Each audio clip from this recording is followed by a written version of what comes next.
आचरं तत्पदं दर्शितं येन तस्मै श्रीगुरवे नमः। अज्ञानतिमिरान्धस्य ज्ञानाञ्जनशलाकया चक्षुरुन्मीलितं येन तस्मै श्रीगुरवे नमः। गुरुर्ब्रह्मा गुरुर्विष्णु गुरुर्देवो महेश्वर गुरुर्साक्षात् परं ब्रह्म तस्मै श्रीगुरवे नमः। त्वमेव माता च पिता त्वमेव बन्धुश्च सखा त्वमेव विद्या द्रविणं त्वमेव सर्वं मम देवदेव। गजाननं भूतगणाधिसेवितं कपित्थजम्बूफलचारुभक्षणम् उमासुतं शोकविनाशकारकं नमामि विघ्नेश्वरपादपङ्कजं। सच्चिदानन्दरूपाय विश्वोत्पत्त्यादिहेतवे तापत्रयविनाशाय श्रीकृष्णाय वयं नमः। यं प्रव्रजन्तमनुपेतमपेतकृत्यं द्वैपायनो विरहकातरया जुहाव पुत्रेति तन्मयतया तरवोऽभिनेदु तं सर्वभूतहृदयं मुनिमानतोऽस्मि। करारविन्देन पदारविन्दं मुखारविन्दे विनिवेशयन्तं वटस्य पत्रस्य पुटे शयानं बालं मुकुन्दं मनसा स्मरामि। श्रीकृष्ण गोविन्द हरे मुरारे हे नाथ नारायण वासुदेव। जिह्वे पिब स्वामृतमेतदेव गोविन्द दामोदर माधवेति। विक्रेतुकामाखिलगोपकन्या मुरारिपादार्पितचित्तवृत्ति दध्यादिकं मोहवशादवोचत् गोविन्द दामोदर माधवेति। गृहे गृहे गोपवधूकदम्बा सर्वे मिलित्वा समवाप्य योगम् पुण्यानि नामानि पठन्ति नित्यं गोविन्द दामोदर माधवेति।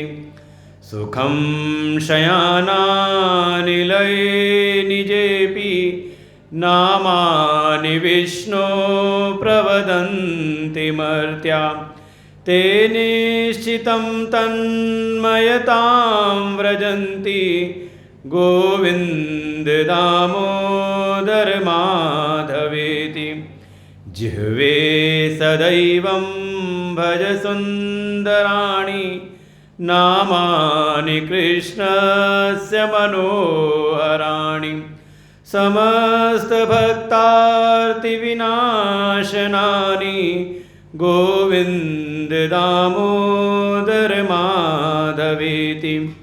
सुखावसाने त्विदमेव सारं दुःखावसाने त्विदमेव गेयं देहावसाने त्विदमेव जाप्यं गोविन्द दामोदर माधवेति जिह्वे रसज्ञे मधुरप्रिया त्वं सत्यं हितं त्वां परमं वदामि आवर्णयेथा मधुराक्षराणि गोविन्द दामोदर माधवेति त्वामेव याचे मम देहि जिह्वे समागते दण्डधरे कृतान्ते वक्तव्यमेवं मधुरं सुभक्त्या गोविन्द दामोदर माधवेति श्रीकृष्ण राधा वरगोकुलेश गोपाल गोवर्धननाथ विष्णु जिह्वे पिब स्वामृतमेतदेव गोविन्द दामोदर माधवेति श्रीकृष्ण गोविन्द हरे मुरारे हे नाथ नारायण वासुदेव श्रीकृष्ण गोविन्द हरे मुरारे हे नाथ नारायण वासुदेव श्रीकृष्ण गोविन्द हरे मुरारे हे नाथ नारायण वासुदेव हे नाथ नारायण वासुदेव। राजोवाच कथितो वंशविस्तारो भवता सोमसूर्ययोः राज्ञां चोभयवंश्यानां चरितं परमाद्भुतम् यदोश्च धर्मशीलस्य नितरां मुनिसत्तम तत्रांशेनावतीर्णस्य विष्णो वीर्याणि शंसन अवतीर्य यदोर्वंशे भगवान् भूतभावन कृतवान् यानि विश्वात्मा तानि नो वद विस्तरात् एतदन्यच्च सर्वं मे मुने कृष्ण विचेष्टितं वक्तुमर्हसि सर्वज्ञ श्रद्धानाय विस्तृतं श्रीशुकुवाच सम्यग् व्यसिता बुद्धि तव राजर्षि सत्तम वासुदेव कथायां ते यज्जाता नैष्ठिकीरति वासुदेव कथा प्रश्न पुरुषां स्त्रीन् पुनाति वक्तारं पृच्छकं श्रोतृन् तत्पादसलिलं यथा। आनंद कंद सच्चिदानंद परम पुरुषोत्तम भगवान श्री राधा कृष्ण के चरणों में कोटशः नमन। भगवान के ही वांग्मय स्वरूप श्रीमद् भागवत भगवान को प्रणाम। परमात्मा के भिन्न स्वरूप प्रातः स्मरणीय परम श्रद्धेय परम वंदनीय अनंत श्री भूषित श्री सद्गुरुदेव भगवान के चरणों में कोटशः नमन। उपस्थित संतवृंद आचार्यगण समस्त भगवत भक्त श्रद्धा भक्ति स्वरूपिणी मातृशक्ति सबको हृदय से नमन वंदन। श्रीमद् भागवत महापुराण की कथा के अंतर्गत राजा परीक्षित को महामुनि सुखदेव जी क्रमशः भगवान के जो भी अवतार चरित्र हुए हैं उनका वर्णन करते हुए कथा प्रारंभ करते हैं यदुवंश में अवतार लिए हुए भगवान श्री कृष्ण की, और कथा प्रारंभ हो जाती है ब्रज की। भगवान का अवतार मथुरा में, उनकी क्रीड़ाएं गोकुल में, ब्रज वृंदावन में, और फिर वहाँ से क्रमशः आगे जैसी कथा प्रारंभ की भगवान यदुवंश श्री कृष्ण की, राजा परीक्षित ने प्रार्थना की महामुनि सुखदेव जी से कि हे सुखदेव जी, आपने भगवान के चरित्रों का कुछ का विस्तार से कुछ का संक्षेप से आपने वर्णन किया। ज़्यादातर सारे अवतारों की कथा संक्षेप में ही, यहाँ तक कि मर्यादा पुरुषोत्तम भगवान श्री राम की कथा भी श्रीमद् भागवत जी में मात्र 2 अध्यायों में ही वर्णन किया, पूरे उनके वंश का वर्णन कर दिया। जैसी प्रारंभ हुई भगवान के श्री कृष्ण के अवतार की कथा, राजा परीक्षित हाथ जोड़ करके कहते हैं, भगवान थोड़ा भगवान श्री कृष्ण की कथा को थोड़ा आप विस्तार से सुनाइए। हल्का सा आवाज़ मेरे को सीटी आ रही है, जरा सा करना है। कृतवान यानी विश्वात्मा तानि नो वद विस्तरात। जो विश्वात्मा प्रभु प्रकट हुए हैं श्री कृष्ण के रूप में, इनकी कथा को आप विस्तार से सुनाइए। उन्होंने किस कारण से अवतार लिया, कैसे कैसे उन्होंने अपनी लीलाएं की, इन सब को वो क्रमशः बहुत सारी बातें पूछी। माया मनुष्य से बदस्य विद्वन, वो जो मायापति है वो माया शक्ति को धारण करके मनुष्यों के जैसे उन्होंने लीलाएं क्यों की। देखो, चाहे आप भागवत पढ़ो चाहे रामायण पढ़ो, कहीं ना कहीं आपको बेल खाता हुआ दिखाई देगा, वहाँ भी आएगा माया मनुष्यम हरि। राजा परीक्षित पूछ लेते हैं कि ये जो मायापति हैं, जो माया के स्वामी हैं, वो माया को धारण करके स्वयं माया मनुष्य बने हुए ऐसी उन्होंने लीलाएं क्यों की, क्या प्रयोजन था। तात्पर्य है कि वो जानना चाहते हैं, ऐसा नहीं कि उनको भगवान की कथाओं का बोध नहीं है। जैसे हम सब भी कथाएं बारंबार सुनते हैं, तो जो जो कथाएं भगवान कृष्ण की लीलाओं की आएंगी, तो ऐसा नहीं कि वो कथाएं आपको न पता हों, सारी कथाएं आपको पता होंगी। जो जानने योग्य है वो है उन कथाओं का जो रहस्य है, उन कथाओं का जो तत्व है, क्योंकि स्वयं भगवद वचन है, जन्म कर्म च मे दिव्यम एवं यो वेदि तत्वतः त्यक्त्वा देहम पुनर्जन्म न इति मामेति सोऽर्जुनः।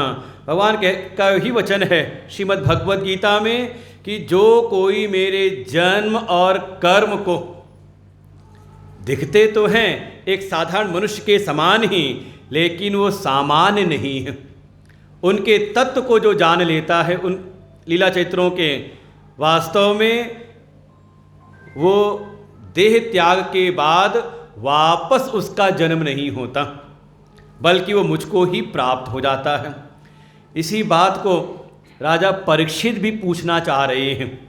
देहम मानुषम आश्रित्य कति वर्षाणि वृष्णवि, वो देह मनुष्य धारण करके, ये देह धारण करके कितने समय तक उन्होंने लीलाएं की, और जो जो बातें मैंने पूछी हों, एतद अन्यच्च सर्वम में मुने कृष्ण विचेषितम, आप उनसे संबंधित जो मैंने पूछा है वो तो है ही, इससे अतिरिक्त भी कोई अगर विशेष बात हो तो आप मुझको सुनाइए।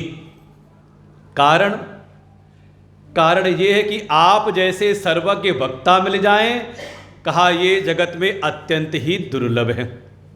एक तो पहले श्रोत्रिय ब्रह्मनिष्ठ सिद्ध महापुरुष कोई संत गुरु रूप में प्राप्त हो जाएं, तो पहले तो यही जगत में दुर्लभ है।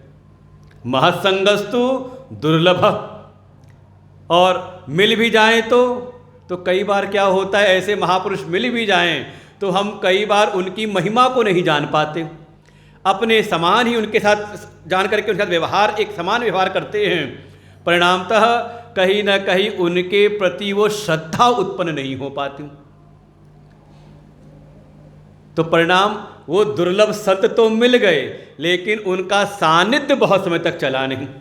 तो आए कहा महत्संगस्तु दुर्लभ अगम्य, अगम्य बहुत टिकता नहीं, और यदि किसी के जीवन में सद्गुरु का सानिध्य टिक जाए तो परिणाम अमोघश्च।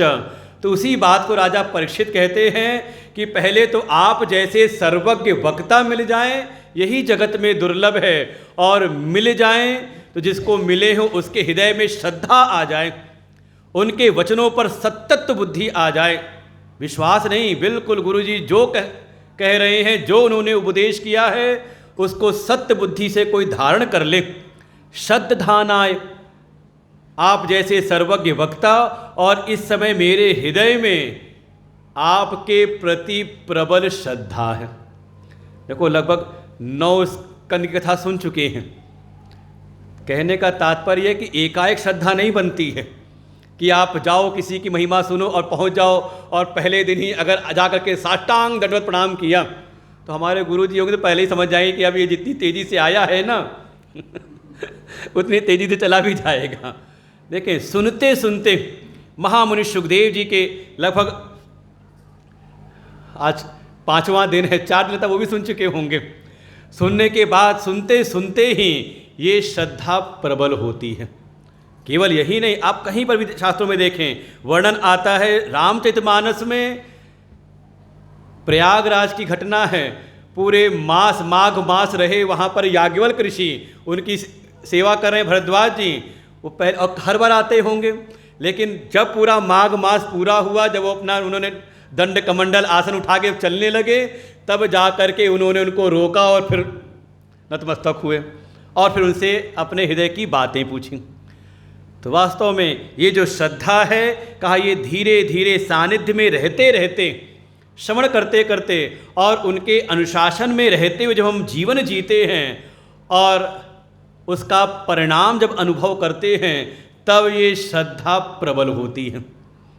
तो ये संयोग हो जाए, पहले तो भगवतनिष्ठ कोई सद्गुरु हमें प्राप्त हो जाए, लेकिन उतना ही नहीं, साथ में अपने भीतर की श्रद्धा भी उनके प्रति हो जाए। जब ये दिव्य संयोग हो जाए तो भगवत प्राप्ति में, मुक्ति में फिर कोई देर नहीं। आप जैसे सर्वज्ञ और आपके प्रति मेरे हृदय में जो श्रद्धा उत्पन्न हुई है, इसलिए कृपा करके थोड़ा अब विस्तार से उन रहस्यों को समझाइए। महामुनि सुखदेव जी तो प्रसन्न हो गए। सम्यक विस्ता बुद्धि तव राजर्षि सत्तमः, हे राजाओं में श्रेष्ठ, हे राजर्षि, आप राजाओं में समझ ले साधना युक्त हैं। इसी कारण से बिना धर्म के, जैसा हम सुन रहे थे, बिना धर्म निष्ठा के भगवत निष्ठा उत्पन्न नहीं होती। ये तो पहले प्रारंभ में सूर्य जी ने संकेत दे दिया था। धर्म सनुष्ठाम पुंसः विश्वक्सेनु कथा सुजः नोत्पादे धृतिम श्रम एव ही केवलम। आप जीवन में धर्म का अनुष्ठान कर रहे हैं, जो आपके पारिवारिक, सामाजिक और पारमार्थिक जो आपके कर्तव्य हैं, धर्म हैं, उसका आप अनुष्ठान तो कर रहे हैं, लेकिन उस धर्म अनुष्ठान का परिणाम भगवान की कथा में अगर रुचि नहीं है, सत्संग में आपकी प्रीति नहीं, तो समझ लें कि आपका जीवन में जो भी धर्म है, वो भले बाहर से देखने में लगता हो कि बहुत धर्मानुष्ठान में लगे हुए हैं, वो समझ लो धर्म नहीं बल्कि केवल श्रम मात्र है। धर्म का परिणाम है कि जीवन में संसार के विषयों से विरक्ति और भगवत कथाओं में, सत्संग में अनुरक्ति, ये लक्षण है धर्म का। यही बात कह रहे हैं कि हे राजर्षि, वास्तव में आपने केवल शासन नहीं किया, आपने धर्म का पालन किया है, इसलिए आपकी बुद्धि सात्विक होकर के आज भगवत कथा में लगी हुई है। वासुदेव कथायाम ते यज्जाता नैष्ठिकी रति। ऐसी भगवत कथाओं में आपकी निष्ठा, आपकी रति, ये लक्षण है कि आप धर्मनिष्ठ हैं। और वास्तव में भगवान कथा जो कोई सुन ले तो क्या परिणाम है कि अगर मान लो अगर धर्मनिष्ठ नहीं है तो, हृदय पवित्र नहीं है तो कहा अगर भूले भटके भी अगर कोई चला आए, तो कोई ऐसा कहीं से कई जन्मों की कमाई होती है, हो सकता है इस जन्म भटक गया हो, सकता है कोई पुरानी कमाई हो, तो आ तो जाता है। अगर कमाई है तो कथा में उसका प्रवेश कहीं ना कहीं किसी न किसी रूप में हो ही जाता है। और अगर वो कथा में प्रवेश कर जाए तो वासुदेव कथा प्रश्न पुरुषां स्त्रीन पुनाति ही। चाहे वो पुरुष हो चाहे स्त्री हो, कोई भी हो, अगर कथा सुनने वाला है, कथा सुनाने वाला है, और एक कड़ी और है बीच की। अच्छा, कथा के वक्ता तो बहुत हैं, कोई कमी नहीं है। हमारे महाराज जी बैठे हुए सामने, आचार्य जी, आप भी भागवत के बढ़िया वक्ता हैं आप भी, तो कथा कहने की कमी तो है नहीं, सुनने वाले ही बहुत सारे हैं। लेकिन बीच की कड़ी ना हो तो, आयोजनकर्ता ना हो, जजमान ना हो तो कहा जो कथा करवाने वाले हैं ये तीनों ही, वक्ता, श्रोता और जो दोनों को मिलाने वाले हैं, जो आयोजन करता है कथा के यजमान, तीनों ही भगवान की कृपा से परम पवित्र हो जाते हैं। भूले भी कोई आ जाए तो महामुनि सुखदेव जी कहते हैं बैठिए मैं आपको सुनाता हूँ। वो भगवान का जन्म हुआ ना मथुरा में, लेकिन रुके नहीं मथुरा, रात्रि में ही निकल जाते हैं, पहुँच गए गोकुल, वहाँ तो उत्सव। और इधर जो कन्या लेकर के आए गोकुल से वसुदेव जी लेकर के आए कन्या को। सुबह आया, कंस को सूचना मिली, भागते हुए आता है। और ये कन्या भी ऐसी है, जब इसका जन्म हुआ था गोकुल में, चुप थी, शांत थी, रोई नहीं। और इधर भगवान आए थे मथुरा में तो रोए नहीं, बिल्कुल चुप शांत। और थोड़ी सी अदला बदली हो गई। भगवान पहुँचे गोकुल में तो वहाँ रोने लगे। रोने की आवाज़ सुन करके फिर सब जगने लगे। और इधर जब वो कन्या आई है, माया रूपी कन्या, जैसे ही आई तो इसके बाद तो फिर बहिरंतपुरद्वार सर्वः पूर्वदावृताः ततो बाल ध्वनिम श्रुत्वा गृहपाला समुत्थिता। अब वो कन्या जोर जोर से रोने लगती है। ये समझ लें, एक तरफ परमात्मा है और दूसरी तरफ उनकी माया है। परमात्मा जब आते हैं अहंकारियों के, विषयों के, जो भोगी जन है उनके बीच में तो चुपचाप शांत पड़े रहते हैं। ऐसा नहीं कि वो है नहीं, उनके सामने से बिल्कुल अदृश्य हो जाते हैं। सोचते हैं इनके सामने रोने गाने से भी कोई फर्क पड़ने वाला है नहीं। क्योंकि जिसका मन लगा है संसार के विषयों में, उसके सामने अगर भगवान भी आ जाए ना तो उनका कहते सोचो रुको, अभी काम टेम नहीं है, अभी थोड़ा दुनिया का काम हम कर लें। तो भगवान कहते हैं यहाँ रोना भी बेकार है।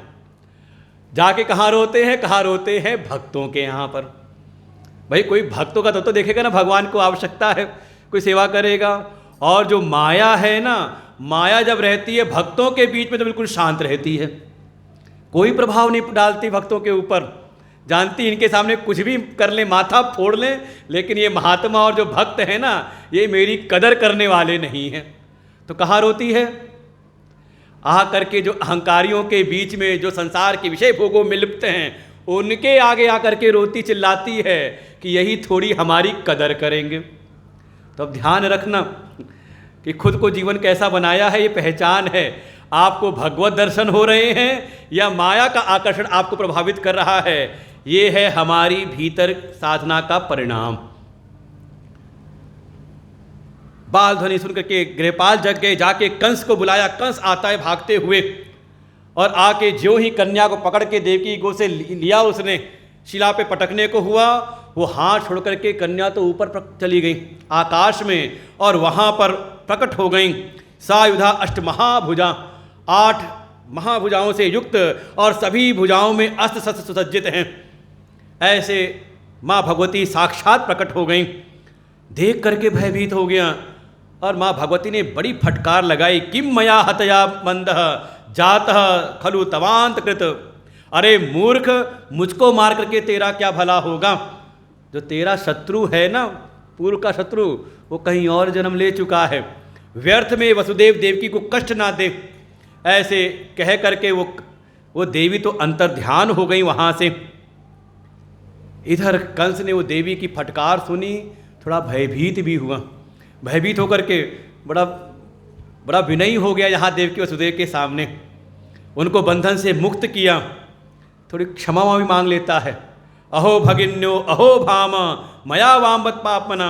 अरे इसमें मेरा कोई दोष नहीं है, देखो दैवम अपि अनितम वक्ति न मर्त्या, ये तुम्हारे पुत्र मरते नहीं जो मेरे हाथों मारे गए हैं, ये तो देवताओं ने झूठ बोल करके मुझसे मरवा दिया। देखो अभी ये देवी प्रकट हुई है ना, इन्होंने सत्य बात बताई है, इसमें मेरा कोई दोष नहीं। और तुम भी शोक मत करो, माँ शोचतम महाभागो आत्मजान स्वकृतम भुज, आप भी शोक ना करें। ये सब देखो, जो भी जन्म लेता है उसकी मृत्यु होती है, सब उसके कर्मों के परिणाम स्वरूप है। देखो पर उपदेश कुशल बहुतेरे, दुष्ट के पास भी कोई ज्ञान की कमी नहीं होती है, लेकिन वो ज्ञान का भी प्रयोग करता है अपने स्वार्थ के लिए। विद्या विवादाय धनम मदाय, ये किसके लक्षण हैं? का खलस्य,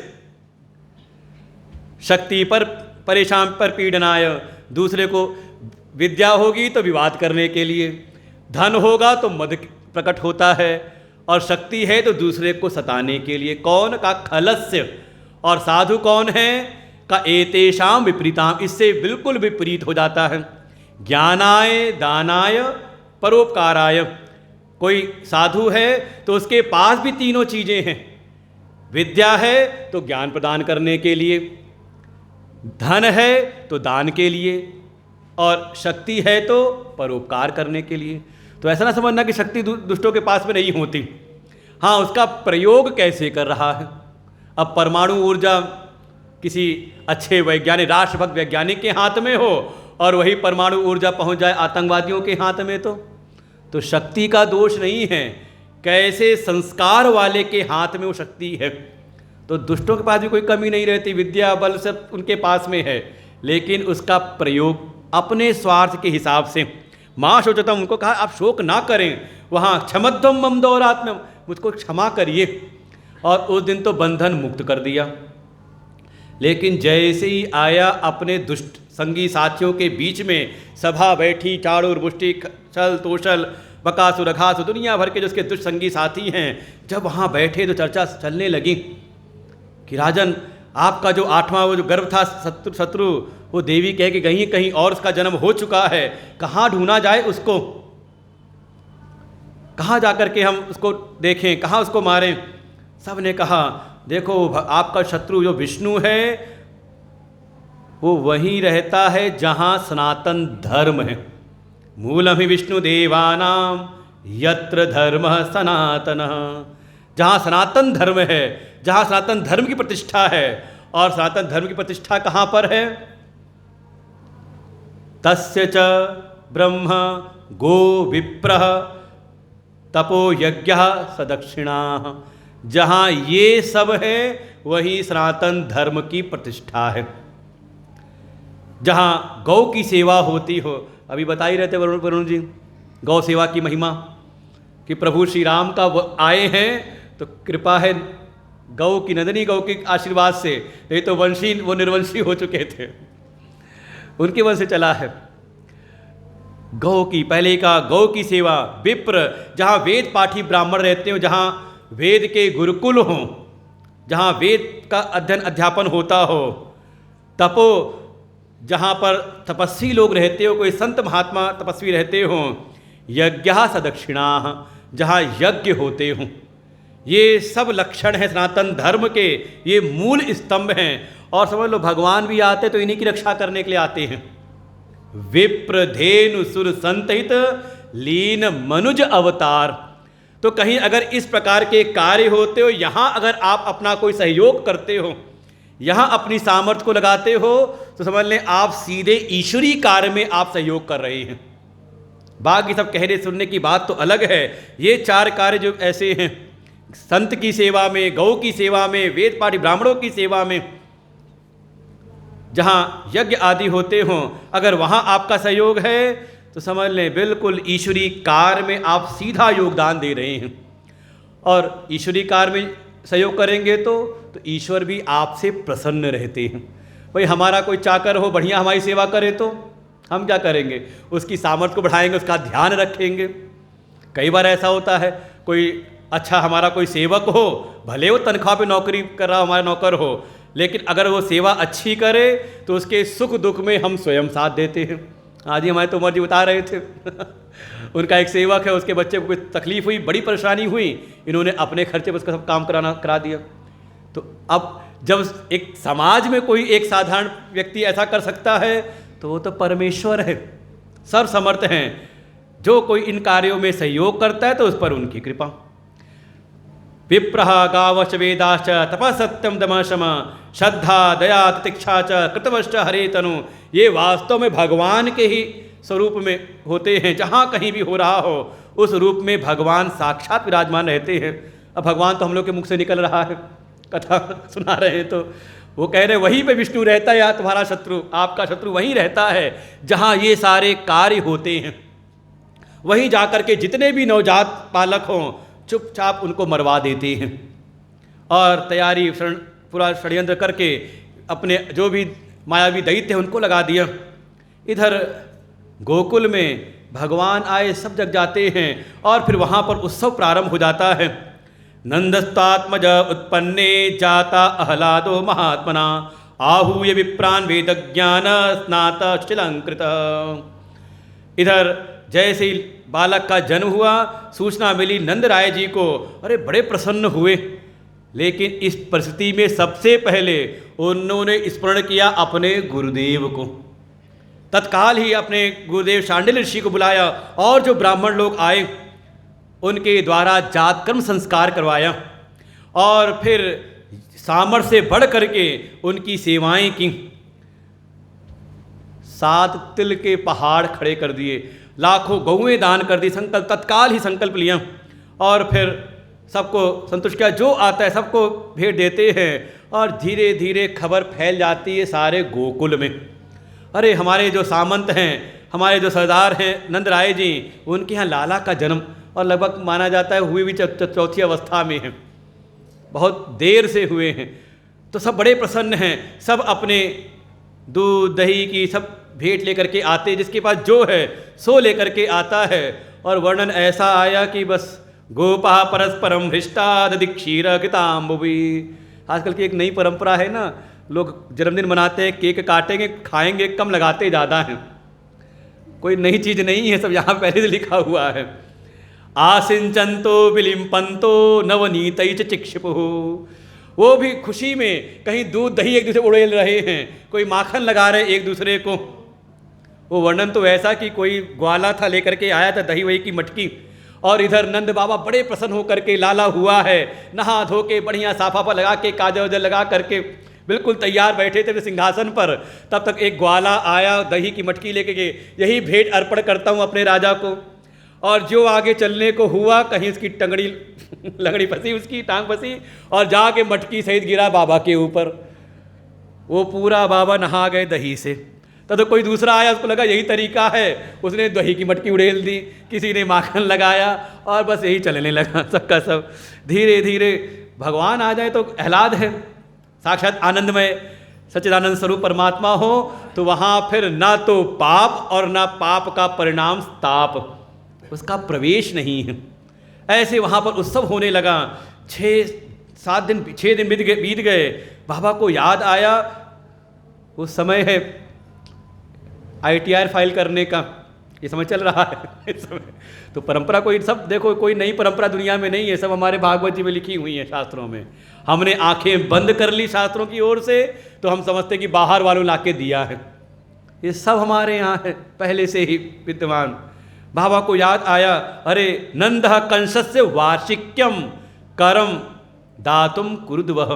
वार्षिक कर देने का समय हो गया है। लो उस समय परंपरा थी। अच्छा देखो, जुलाई अगस्त सितंबर यही टाइम मिलता है ना कहने के लिए 31 मार्च, लेकिन 31 जुलाई तक टाइम मिलता है ना। लगा भादों का समय, अब भादों में भगवान आए और देखो इनका समय भी कब था, भादों के समय। उनको याद आया वार्षिक कर चुका देने का समय आ गया है। तो कौन सी नई चीज़ है दुनिया में। हाँ, ये सब हमारा ही चोरी करके ले गए और हम ही को लाके थोपने लगे अपना बता करके। और कारण हमारा अज्ञान, हमने ठीक से अपने शास्त्रों को जाना नहीं, समझा नहीं, तो कुछ भी मान लेते हैं। और गए जाके राजा को वार्षिक कर चुकाया, सूचना भी दी अपने उत्तराधिकारी की। कंस ने पूछा कब हुआ, का इसी अष्टमी की रात्रि को। वो कंस चौंक तो गया लेकिन ऊपर से कुछ बोलता नहीं, बधाई उधाई देता है, शुभकामनाएं देता है। इधर खबर मिली वसुदेव जी को कि गोकुल से आए हुए हैं नंदराय जी, ये दोनों आपस में मित्र हैं और मित्र आ जाए तो मिले ना। उधर नंदराय जी को भी स्मरण आता है कि मेरे मित्र हैं वसुदेव जी, कितना उनके ऊपर दुख आया है। उनकी आंखों के सामने उनके 6 पुत्रों की हत्या हो गई, 7वें का पता नहीं गर्भपात हो गया, 8वीं तो कन्या हाथ छुड़ा के चले गए उनको सांत्वना देने के लिए। और जब दोनों मिलते हैं, जे न मित्र दुख होई दुखारी, वास्तव में। और ऐसा स्वभाव दोनों का, एक के जीवन में परम सुख है और एक के जीवन में परम दुख है। बाबा हैं, नंद बाबा हैं, परम सुख। आज 4थी अवस्था में उनके यहाँ लाला का जन्म हुआ है, परम आनंद है। लेकिन जब अपने मित्र से मिलते हैं तो अपना सुख व्यक्त नहीं करते बल्कि उनका दुख बांटते हैं। और उधर वसुदेव जी के जीवन में परम दुख है लेकिन अपना दुख व्यक्त नहीं करते। नंद बाबा को गले से लगा के उनको बधाई देते हैं, उनको उनके सुख में सम्मिलित होते हैं। लेकिन मिलते मिलते वो वसुदेव जी ने कहा, अरे नंदराय कैसे आना हुआ। बताया वार्षिक कर देने आया था राजा को। उन्होंने कहा कर दे चुके हो तो नेह स्थेयम बहुतिथम, यहाँ अब बहुत देर तक रुको मत, मुझे तो ऐसी आशंका हो रही है कि तुम्हारे पीछे गोकुल में कोई उत्पात होने वाला है। और सत्यनिष्ठ हैं, सत्य प्रतिज्ञ हैं वसुदेव जी, उनकी बात कही सब सत्य होती है ऐसा बाबा नंद बाबा को पक्का है कि वसुदेव जी ने कहा है तो बिल्कुल सच ही है। वो उत्पात की आशंका से भयभीत होकर वापस लौटते हैं और मन में एक ही भाव, हरि शरणम, हरि कृपा करे, हरि कृपा करे। और इधर उत्सव चल रहा है, भगवान के जन्म का 6ठा दिन है, तो कुछ विशेष आयोजन होता है, कुछ विशेष पकवान बनता है, कढ़ी चावल सब चढ़े होंगे, हलवाई लोग लगे होंगे, भंडारे की तैयारी हो रही होगी। तब तक ये कंस की भेजी हुई, कंसेन पहिता घोरा पूतना बाल घातनी शिशु चचार निगग्नंती पुरग्राम वजादिशु। ये जो कंस की भेजी हुई बकासुर की बहन है पूतना, ये चल पड़ती है गांव नगर से ऊपर उड़ते उड़ते हुए, जहाँ कहीं इसको खबर मिल जाए कि कोई नवजात शिशु यहाँ पर है, किसी न किसी रूप में जा करके उसका वध कर देती है।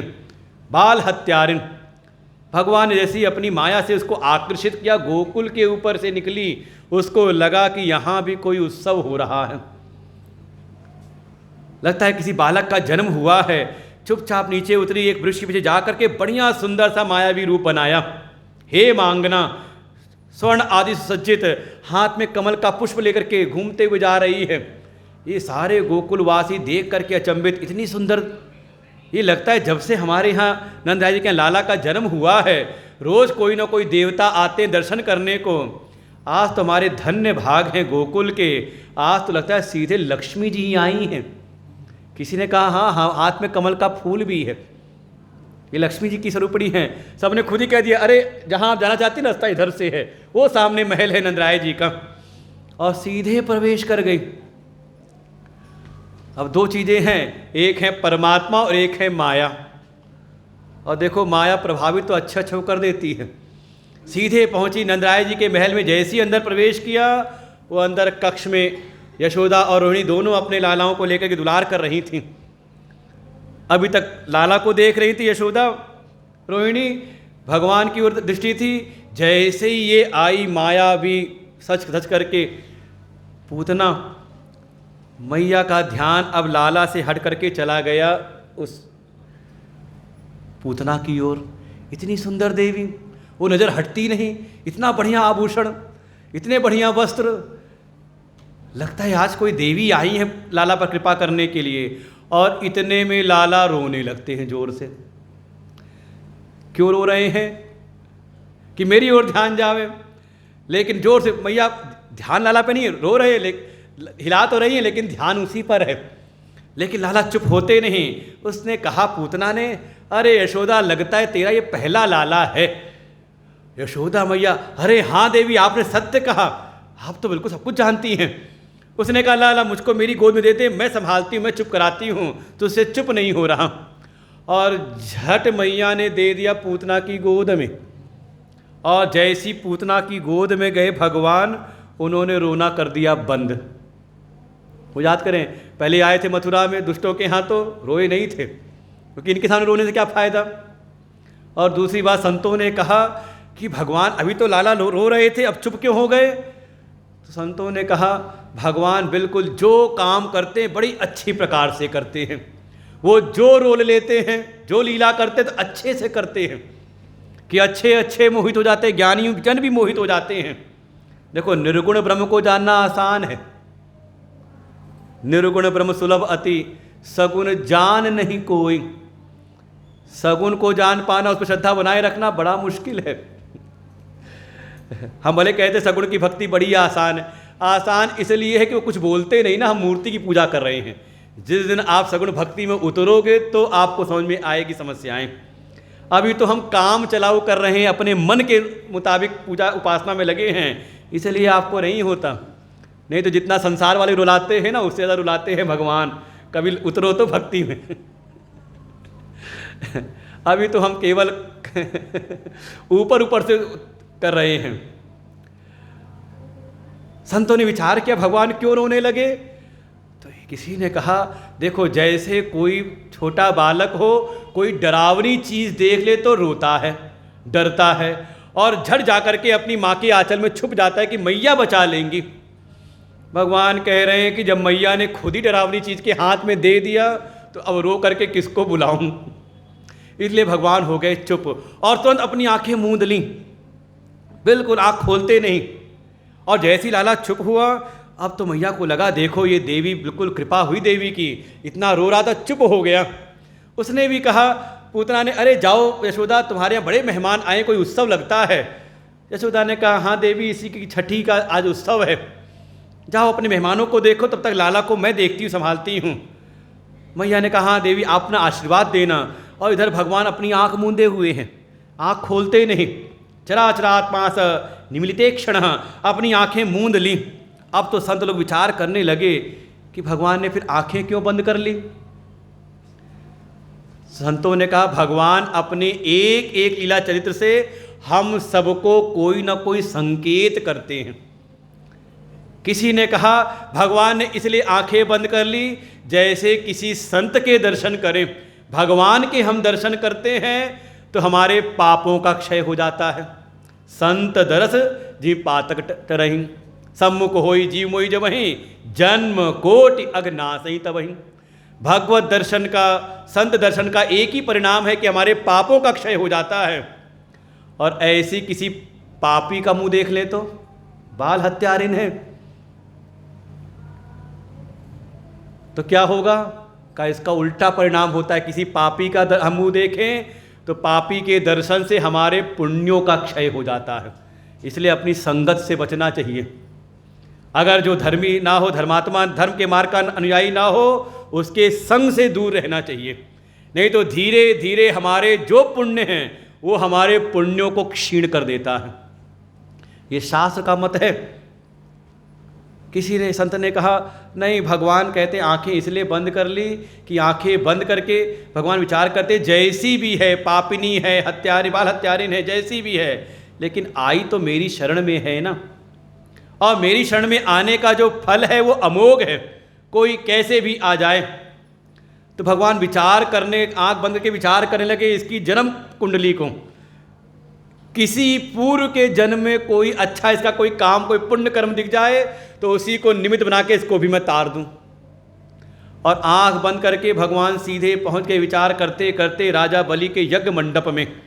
उनको याद आया, जब मैं वामन बन करके गया था तो राजा बलि की कन्या वहाँ खड़ी थी। जैसे सब मेरे रूप पर मोहित थे, राजा बलि की कन्या रत्नमाला वो भी बड़ी मोहित हुई और उसके भीतर भाव जागृत हुआ, इतना सुंदर मेरा बालक होता तो मैं अपने गोद में उठा के इसको स्तनपान कराती। भगवान तो अंतर्यामी का तथास्तु, वैसे ही होगा। तब तक परिस्थिति बदल गई। 3 पग जमीन का संकल्प हुआ और भगवान वामन से हो गए विराट। एक पग में ये लोग, दूसरे पग में परलोक, और तीसरे पग के लिए कुछ रहा नहीं तो गरुड़ को कह करके राजा बलि को अपने पास से बंधवा के किनारे डाल दिया। जब अपने पिता को बंधन में देखा तब वही रत्नमाला का मन बदल जाता है। कहती, इतना धूर्त, इतना कपटी, इतना छलिया, आया था मांगने छोटा बन करके, और जब संकल्प हुआ तो इतना बड़ा बन करके ले रहा है। अरे ये मुझको मिल जाता ना तो इसको अपनी गोद में लेकर के दूध क्या, स्तन में जहर लगा के पिला देती। भगवान ने कहा तथास्तु। वही आई थी पूतना बन करके, भगवान इसी आत्म कर देते हैं। किसी संत ने कहा, भगवान बिल्कुल आए थे, जन्म तो हुआ मथुरा में, आए उनका पालन पोषण होता है ग्वालों के बीच में। भगवान आंखें बंद करके कहते, हाय रे मेरा कैसा भाग है, मैं तो भाग करके आया था मथुरा से ग्वालों के बीच में कि यहाँ आ करके दूध, दही, माखन, मिश्री का भोग लगाऊंगा, और देखो छठे दिन आ गई है, विष लेकर के आ गई, जहर पिलाने, कड़वी दवा। तो जैसे बच्चे कड़वी दवा देख करके आंख बंद कर लेते हैं, तो भगवान ने भी आंखें बंद कर ली, इसमें कौन सी बात है। लेकिन एक संत ने कहा, भगवान आंखें बंद करके अपने आराध्य, हे भोले भंडारी, हे आशुतोष, नमामि शमीशान, कुछ स्तुति गाई, कहा हे भोले बाबा आप पधारो जल्दी से। ये देखो पूतना आई थी, मैं तो आया था दूध, दही, माखन, मिश्री का भोग लगाने के लिए, और छठे दिन ये आ गई है कड़वा जहर लेकर के। प्रभु आपको तो पुराना व्यसन है ना, जहर पीने का, आकर के जहर का विष का पान आप कर लो, बाकी दूध मैं पी लूँगा। ऐसे अनेकों अनेकों संतों ने अपने हृदय की बात को वहाँ रखा। लेकिन मौका मिला, पूतना ने अपने स्तनों को लाला के मुख में डाला और भगवान जोर से पकड़ लेते हैं और फिर जब स्तनों का पान करने लगे, विष के साथ साथ में उसके प्राणों को जब पीने लगे, जब उसको वेदना हुई, मुंच मुंच अलमिति, अरे बस बस छोड़ छोड़। भगवान कहते हैं बस देवी यही तो कमी है, एक बार जिसको पकड़ लेता हूँ ना तो छोड़ता नहीं। इसलिए बहुत हिम्मत करके जाना भगवान की शरण में। जो आप कहते हो ना, हे प्रभु कृपा करो कृपा करो दया करो, बस समझ लो एक बार अगर भगवान पकड़ लेते हैं ना फिर छोड़ते नहीं। कहते हैं देवी बस ये छोड़ना ही तो मैंने सीखा नहीं। और जैसी उसकी वेदना होने लगी, बिल्कुल भागते हुए अपने असली रूप में आ जाती है। सारे गोकुल वाले अचंभित, अरे ये इतनी बड़ी भयंकर राक्षसी कहाँ से आ गई। और भागते भागते भगवान उसके प्राणों का पान किया, गिर पड़ती है। भगवान वक्षस्थल पर खेल रहे हैं, तब तक बाबा भी आ गए। अरे देखो वसुदेव जी ने सत्य कहा था, इतनी बड़ी राक्षसी आ गई मेरे पीछे, कोई हिम्मत करता नहीं। बहुत जब देखा, जब कोई प्रतिक्रिया हुई नहीं, तब नंद बाबा के इशारे पे कुछ आए गोप लोग, उन्होंने सीढ़ी लगा करके भगवान को उतारा और ले आके मैया की गोद में दिया। मैया भी लगता है कोई उत्पात था, जो भी अला बला थी, लेकिन भगवान की कैसी कृपा, लाला कुछ हुआ नहीं, लगता है किसी की नज़र लग गई है। और मैया ले आई लाला को गौशाला में, गोमूत्रेण स्नापयित्वा पुनर्गोरस अर्भकम, ला करके पहले तो गोमूत्र से स्नान कराया। स्नान कराने के बाद फिर जो गौ के चरणों की रज है उसको भगवान के 12 अंगों पे लगा के कवच का पाठ किया कि हे विष्णु देवता आप इनके हाथों की रक्षा करें, इंद्र देवता हाथों की रक्षा करें, पैरों की रक्षा देवता करें। सारे देवताओं को मनाया, सभी देवताओं को। भगवान मन ही मन मुस्कुराते हैं, कहते दिन रात जो अपनी रक्षा के लिए मेरी शरण में रहते हैं, आज मैया उन्हीं को बुला रही हैं। लेकिन एक बात है, जो त्रिलोकी के रक्षक हैं, पोषण करने वाले हैं, उन पर भी जब कोई आपदा आई तो रक्षा करने वाली कौन है? गौ माता। ये है गौ माता की सेवा का फल। 33 कोटि देवताओं का उसमें वास है। सब हुआ उसके बाद जब उसके शव को जब जलाने लगे तो देखो भगवान का स्पर्श मिला है ना, चाहे किसी भी भाव से आई हो। कल भी आया था प्रसंग, कामात द्वेषात भयात स्नेहात, किसी भी भाव से अगर कोई भगवान में अपने मन को लगा दे। और विचार कल हमने किया था कि प्रेम भाव से जितना चिंतन नहीं होता, उसे कई गुना चिंतन होता है वैर भाव से। इन अगर शरण में आए, शरण में क्या आए, नज़दीक आए, भगवान के जो दैत्य हैं इनका भी उद्धार क्यों हुआ? क्योंकि किसी भी भाव से आए तो भगवान के पास ना, बिजली का तार, नंगा तार आप जान के छुओ चाहे अनजाने से छुओ, झटका तो देगा ही देगा। ऐसे ही भगवान की कृपा ऐसी। पूतना लोक बालग्नि राक्षसी रुद्रासना जिघांसयापि हरये स्तनं दत्त्वाप सद्गतिम किं पुनः श्रद्धया भक्त्या कृष्णाय परमात्मने यच्छन प्रियतमं किं नु रक्ता तन्मातरो यथा।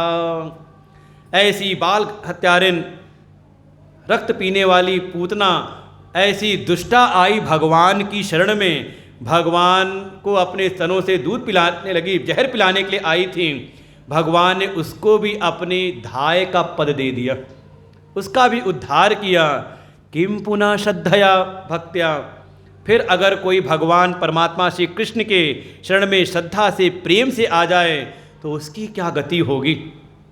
ये पूतना कुछ और नहीं, जब मरी है तो 6 कोस के वृक्ष के नीचे दब गए हैं। ये पूतना कोई और नहीं, साक्षात अविद्या ही है। भगवान आके सबसे पहले यहाँ पर पूतना का, और रामायण में आप जाओ तो राम जी की लीला में सबसे पहले एक देवी का उन्होंने वहाँ भी वध किया है, ताड़का।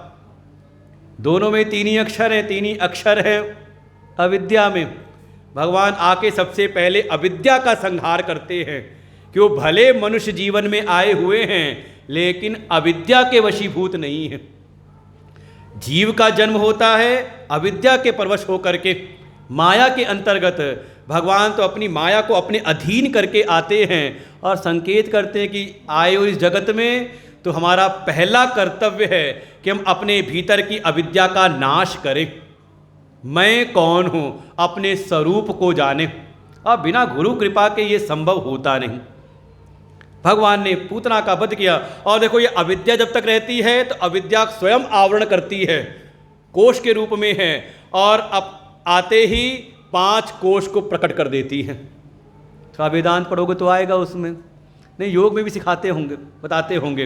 अन्नमय कोष, प्राणमय कोष, मनोमय कोष, विज्ञानमय कोष और आनंदमय कोष। ये अविद्या स्वयं एक कोष है, और आते ही 5 कोष, 6 कोष के वृक्ष धराशायी। इसलिए प्रथम कर्तव्य है हम अपने भीतर की अविद्या का नाश करें। कुछ दिन बीते, तीसरे महीने की घटना है, भगवान ने करवट बदल ली। देखा गोपियों ने बधाई देने लगती हैं यशोदा मैया को, देखो लाला ने आज अपने आप करवट बदल ली। इनको तो मौका चाहिए उत्सव मनाने का। और वास्तव में हमारी जो संस्कृति है, सनातन हिंदू संस्कृति है, ये उत्सव प्रधान है। हमारे यहाँ शोक के लिए कोई स्थान नहीं है। वो उनके यहाँ है कि 1-2-4 पर्व मना लेते हैं, वो कौन से शोक वाले, रोने गाने वाले। हमारे यहाँ बिल्कुल नहीं। हर दिन यहाँ तक कि कोई अगर दिवंगत भी हो जाए तो कहें ठीक है, जो हुआ सो हुआ, और उसके लिए कोई अच्छे कार्य करते हुए फिर ब्रह्म भोज दो। कहीं रोने के लिए नहीं है। भगवान कहते हैं माँ शुचः, किसी भी स्थिति में शोक ना करो। मैया ने कहा ठीक है, कल सब आ जाना, और तैयारी होने लगी भोज भंडारे की। वो जितना व्यवस्था करती हैं मैया गोपियों को बैठाने के लिए, उतनी झुंड की झुंड गोपियाँ आने लगती हैं। घर गृहस्थी का सारा सामान निकलवा करके बाहर घर के एक पेड़ के नीचे बैलगाड़ी तो उस पर रखवा दिया। लेकिन जितनी जगह खाली करे गोपियाँ आती जाएं, भरती जाए जगह। तब तक देखा क्या, सुबह दूध पिला के लाला को सुलाया था पालना में। मैया को लगा ये पालना भी लाला का जगह घेर रहा है, यहाँ इसको बाहर करवा दूँ तो 8-10 गोपियाँ यहाँ भी बैठ जाएंगी। सेवकों को बुलाया, अरे उठाओ इसको लेके जाओ, वहाँ पेड़ के नीचे बैलगाड़ी के नीचे रख देना, छाँव में रखना, धूप में ना रखना। और ले जा कर के रख दिया पेड़ के उस बैलगाड़ी के नीचे, जिस बैलगाड़ी के पर सारी घर गृहस्थी की सामग्री। इधर कुछ गोप लोग, सखा लोग आ गए, कुछ बालक आ गए, गोप बाल वहाँ आके कुछ खेलने लगे। सुन करके नींद खुली लाला की, आंखें खोली, देखा सोया था महल में और खुले आकाश के नीचे। भगवान मनी मन कहते देखो क्या दुनिया की रीत है, जिसके लिए उत्सव हो रहा है उसी को घर से बाहर निकाल रखा है। अब समझ लेना, जब भक्त, इसलिए कहते हैं भक्ति का मार्ग आसान नहीं है। एक बार पैर आपने रख दिया ना, और कहीं आपने हाथ बढ़ाया और भगवान ने आपका हाथ पकड़ लिया ना, और फिर उसके बाद अगर आप संसार की ओर गए तो भगवान को बिल्कुल वैसा ही लगता है जैसा किसी स्त्री को अपनी सौत को देख करके लगता है। ये विष्णु पुराण का है, एक बार सुनाई थी विष्णु पुराण, वहाँ का ये है। भगवान कहते हैं कोई मेरा भक्त हो और मुझसे अब ध्यान हटा के जब संसार में वापस लगाने लगता है तो मेरे भीतर वैसा ही डाह उत्पन्न होता है जैसे कोई स्त्री अपने सौत को देख करके होती है। भगवान तुरंत जैसे ही भक्त का मन संसार में जाता है तुरंत कोई ना कोई खटपट करते हैं। कह हनुमंत विपत्ति प्रभु सोई, जब तब सुमिरन भजन न होई।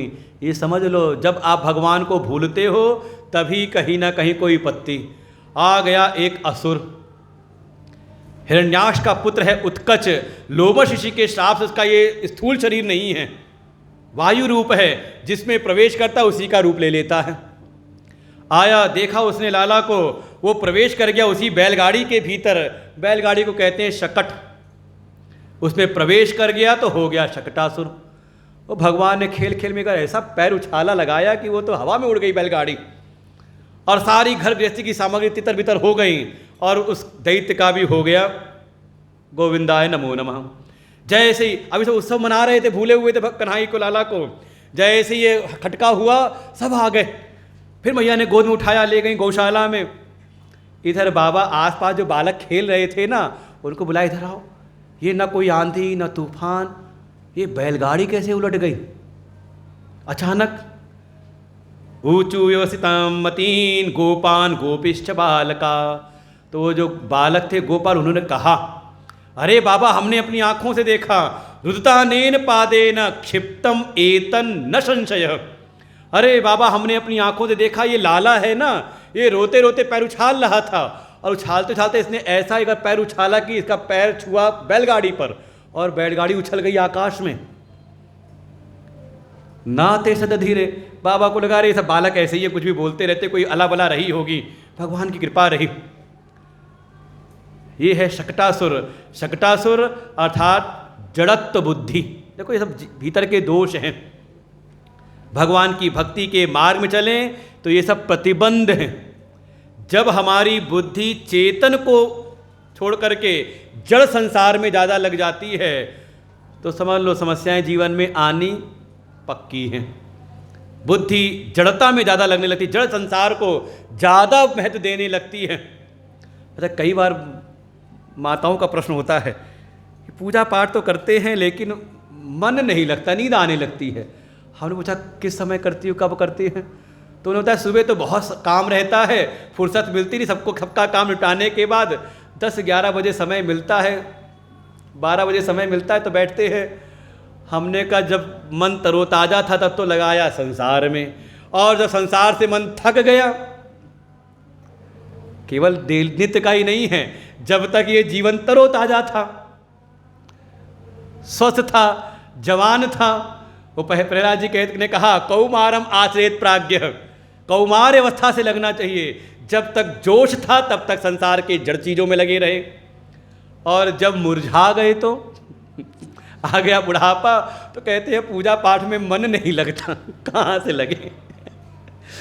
क्या किया? देखो यही है शकटासुर, कोई और नहीं बाहर, ये अपने भीतर भी है। हमने संसार के ये सारा जितना भी दृश्य जगत है सब जड़ है, यहाँ तक कि अपना ये शरीर भी, अपना मन बुद्धि भी, ये सब जड़ है। अगर आपने इसको वरीयता दी समझ लो आप चेतन परमात्मा से दूर हो जाते हो। ये देखो, अगर ये सारा जगत जड़ जगत अगर क्रियावान दिखाई दे रहा है, चेष्टा से युक्त है, तो किसकी सत्ता से उस चेतन पर ध्यान लगाएं, तब शकटासुर से मुक्ति है। एक दिन भगवान इतने भारी हो गए, मैया दूध पिला के थक गई, उठा करके लगा इतना भारी। एकदा आरोहमारूढ़ लालयंतीं सुतं सती गरिमाणं शिशोर्वोढुं न सेहे गिरिकूटवत। हाँ चलो हो गया, जाओ। सबका ध्यान गया तो नहीं प्रसाद पर? चिंता न करो, 56 भोग होगा। देखो जैसे ही गया भगवान से मन हटा। आज भगवान की कितनी कृपा है आप लोग को, समझिए। रोज कथा शुरू हो रही थी तो बारिश हो रही थी, आज आप कथा में बैठ गए तो बारिश शुरू हुई है। कई लोग यही कह रहे थे कि क्या करें, बारिश होती आ नहीं पाते, जिस समय निकलते कथा के लिए तभी बारिश हो जाती है। भगवान एकदा आरोहम आरूढ़म लालयंती सुतम सती, मैया लाला को दूध पिला के खिला रही थी, लगा बहुत भारी हो गए, उठाए नहीं जा रहे। गरिमाणम शिशोर्वोढुम, लगा बहुत गरिष्ठ हो, बिल्कुल भारी हो गए हैं। मैया ने थक करके रख दिया भूमि पर, और तभी अचानक से गोकुल में जोर सी आंधी चलने लगी, जैसे बवंडर आ गया। दैत्यो नामना तृणावर्त कंस भृत्य प्रणोदित, कंस का भेजा हुआ एक दैत्य नाम है तृणावर्त, तृण का आवर्त, बवंडर, सबको जो सामने आता उड़ा के ले जाता है। हमें लगता है दिल्ली में अगर आ जाए यहाँ कृष्णा नगर में तो गलियों में उलझ जाएगा। है कि नहीं? यहाँ नहीं आता होगा, गांव में खुली जगहों पे आता है, यहाँ तो खुद ही दम तोड़ के ही बैठ जाएगा। थोड़ी देर जोश में आएगा, फिर गली में जैसे घुसेगा। आया, देखा लाला यहाँ पड़ा हुआ है, उसके बाद उसको उठा के ले जाता हूँ, कंस के चरणों पटक के इसका वध करूँगा। राजा खुश हो जाएंगे, और उड़ा लिया। लाला भी कहते हैं आज मामा जी ने बढ़िया उड़न खटोला भेजा है, तुरंत प्रहार नहीं करते, आराम से घूमते हैं। पूरे गोकुल को देखा, कौन गोपी कहाँ रहती, कौन गोपाल कहाँ रहता है, सबको देखा। और जैसे ही वो तृणावर्त ने रास्ता पकड़ा मथुरा का, भगवान ने पकड़ ली गर्दन, और ऐसा अपना भार बढ़ाया, इसको लगा जैसे लगता है कोई पाषाण उठा लिया है, चक्रवास रूपेण, लगा उसको जैसे कोई पाषाण उठा लिया है। कहता है छोड़ छोड़ मुझको। भगवान ने कहा बस छोड़ना ही तो नहीं आता है, ऐसी गर्दन दबाई, इसका भी हो गया गोविंदाय नमो नमः। तृणावर्त का ये भी एक आवर्त हमारे भीतर भी आता है। कौन सा आवर्त? काम क्रोधोद्भवम वेगम। ये जो कामनाओं का, क्रोध का, देखो कोई ऐसा नहीं कि जो कामनाओं में 24 घंटे बैठा रहे। अच्छा, कोई गुस्सा करके दिखाए 24 घंटे? कोई कर नहीं सकता। और करना हो तो फिर क्या कहेंगे, फिर कोप भवन में बैठा हुआ है। हाँ, पहले व्यवस्था होती थी पहले कोप भवन की, जिसको गुस्सा करना तो राजा कमरे में। तो किसी संत ने पूछा कि आजकल व्यवस्था नहीं होती? तो किसी ने कहा नहीं, आजकल घर ही कोप भवन रहता है। केवल एक आवेश आता है कामनाओं का, क्रोध का, और थोड़ा समय बीत जाए तो अपने आप वो शिथिल हो जाता है। तो भगवान संकेत कर रहे हैं, ये काम और क्रोध क्या है? का आवेगात्मक है। और जब तक ये शरीर, प्राक शरीर विमोक्षणात्, जब तक शरीर नहीं छूटा, जब तक शरीर है तब तक ये आता रहेगा, जाता रहेगा। करो क्या? इसके बस में मत हो जाओ। जब काम क्रोध का आवेग आए तो थोड़ा भारी हो जाओ। इस लीला में भगवान भारी हो गए हैं।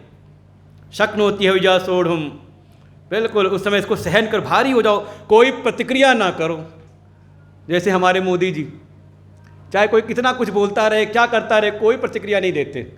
मौका आता है तो किसी को छोड़ते भी नहीं, पानी उतार देते हैं उसका। जैसे भी। तो देखो सीखने वाली चीज़ है ये। हम क्या होता है, कुछ क्रिया हुई तुरंत प्रतिक्रिया देते हैं। एक ने एक बात कही, हमने 2 बात सुना दी, उसने 2 कही, हमने 4, और बाद में पछताते क्या हैं, ठीक से जवाब नहीं दे पाए उसको हम। है कि नहीं? हाँ माता, यहाँ तो नहीं, मतलब बात सही है, ठीक पड़ गई। बाद में पछतावा होता है, इसको ठीक से अगली बार मौका पड़ेगा तो जवाब देंगे, और अगली बार फिर भूल गए, फिर हाथ मलते, अरे फिर जवाब नहीं दे पाए, इस बार मौके पे याद ही नहीं रहा, ये बात उसको बोलनी थी। क्या हुआ? प्रतिक्रिया हम हल्के, किसी ने जरा सा क्या कहते हैं बोला और हम हल्के होके उछल पड़े। हल्कापन ना हो, क्या हो, थोड़ी गंभीरता, भारी हो जाओ। या युक्ता स सुखी नरा, वास्तव में वही सुखी होता है। देखो हम करते भी हैं। कई बच्चे को लेके जाओ मेले में तो कहते हैं आजकल का मेला मॉल है, मॉल में लेके जाओ तो बड़े को तो पता है क्या आवश्यकता है, क्या किस चीज़ की अनिवार्यता है, वो सामान रखता है अपने ठेले में, ट्रॉली में। लेकिन छोटा बच्चा हो तो वो जो मिल जाए उठा के रखता है, ये भी रख लो, ये भी रख लो, ये भी रख लो, और आप निकालो तो रोने लगता है। तो समझदार दादी होती कहती, अरे बेटा यहाँ अच्छा वाला नहीं है, अच्छा वाला वो घर के बगल में है ना, वहाँ बढ़िया वाला मिलता है, वहाँ दिलाएंगे। अच्छा घर वापस आए तो दिलाया? न दादी को याद है न बच्चे को याद है। क्या किया? केवल टाल रहे हैं। ऐसी कामनाओं का आवेग है, और कामना आती है साथ में अगर बाधित हो तो क्रोध भी आता है। काम एष क्रोध एष, ये दोनों एक ही हैं। क्रोध है तो उसका कारण काम है, कामना, और कामना है तो आगे क्रोध आएगा ही आएगा। जब वो बाधित होगी तो, पूरी ना हो तो क्रोध आता ही आता है। तो उस समय थोड़ा भारी हो जाएं, गंभीर हो जाएं।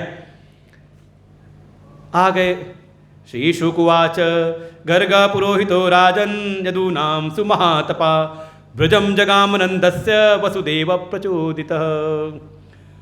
वसुदेव जी की प्रेरणा से गर्गाचार्य जी आ गए गोकुल में।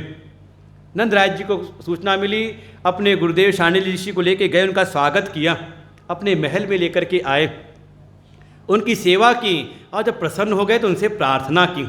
एवं संप्रार्थितो विप्रः, उनसे प्रार्थना की कि हे गुरुदेव आपने आके बड़ी कृपा की, हमारे यहाँ 2 लालाओं का जन्म हुआ है, अभी तक उनका कोई नाम नहीं रखा है, आप नाम रख दो। चकार नामकरणम, आप इनका नाम रख दीजिए।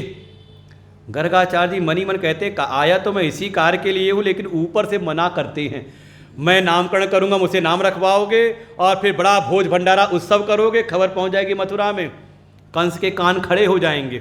वो ढूंढ रहा है वसुदेव के बालक को, कौन है, कहाँ छुपे हुए हैं, खबर मिल जाएगी, फिर समस्या होगी।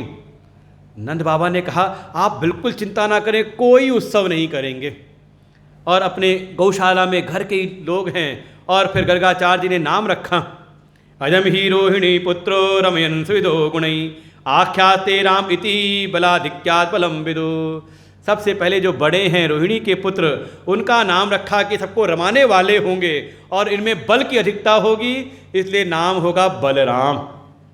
यदूनाम पृथक भावा संकर्षम, ये एक गर्भ से आकर्षित करके कर्षण करके इनको दूसरे घर में स्थापित किया गया है, इसलिए इनका एक और नाम होगा शंकर्षण।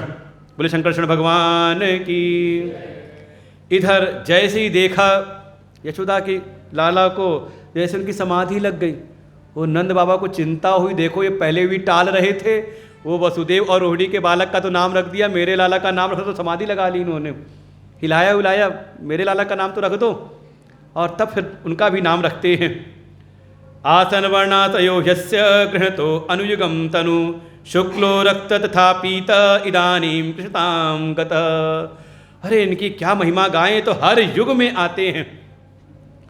इस बार तो कृपा की है आपके ऊपर, कभी ये शुक्ल वर्ण में, कभी रक्त वर्ण में, कभी पीत वर्ण में, इदानीम कृषताम गतः, सांवली सूरत है उनकी, कृष्ण गता, इसलिए इनका नाम होगा कृष्ण।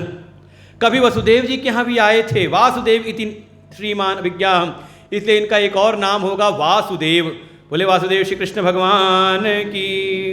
बहूनि सन्ति नामानि रूपाणि तत्सते। अरे आपके पुत्र के तो नए कितने नाम होंगे। ऐसा नामकरण हुआ।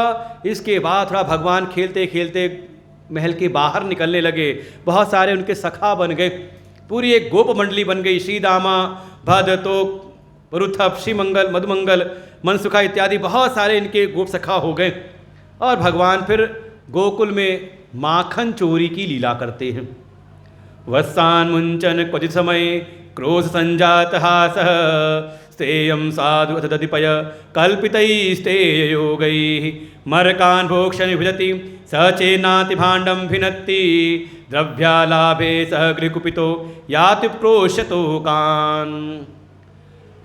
और जब भगवान की लीलाएं होने लगती माखन चोरी की, माखन चोरी समझे भगवान अपने भक्त के हृदय की चोरी करते हैं। संत हृदय नवनीत समाना, लेकिन जो भक्त अपनी साधना के द्वारा अपने हृदय को सात्विक बनाए, थोड़ा उसमें संसार के विषयों की विषय वासना ना हो, उसका पीलापन ना हो, इसमें किसी प्रकार की कोई कठोरता ना हो, ऐसा सात्विक मधुर कोमल कोई साधना के प्रभाव से अपने हृदय को बनाए, तो भगवान उसका फिर हरण करते हैं, उसको बलात् स्वीकार करते हैं।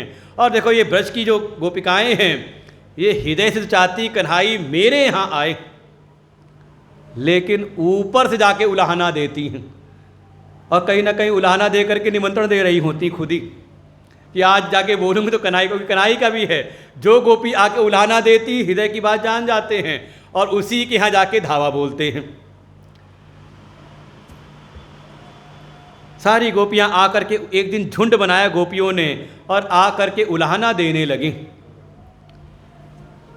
अरे यशोदा निकल अपने घर से, देख अपने लाला की करतूत। मैया भी आ गई बाहर, साथ में लाला भी आ गए।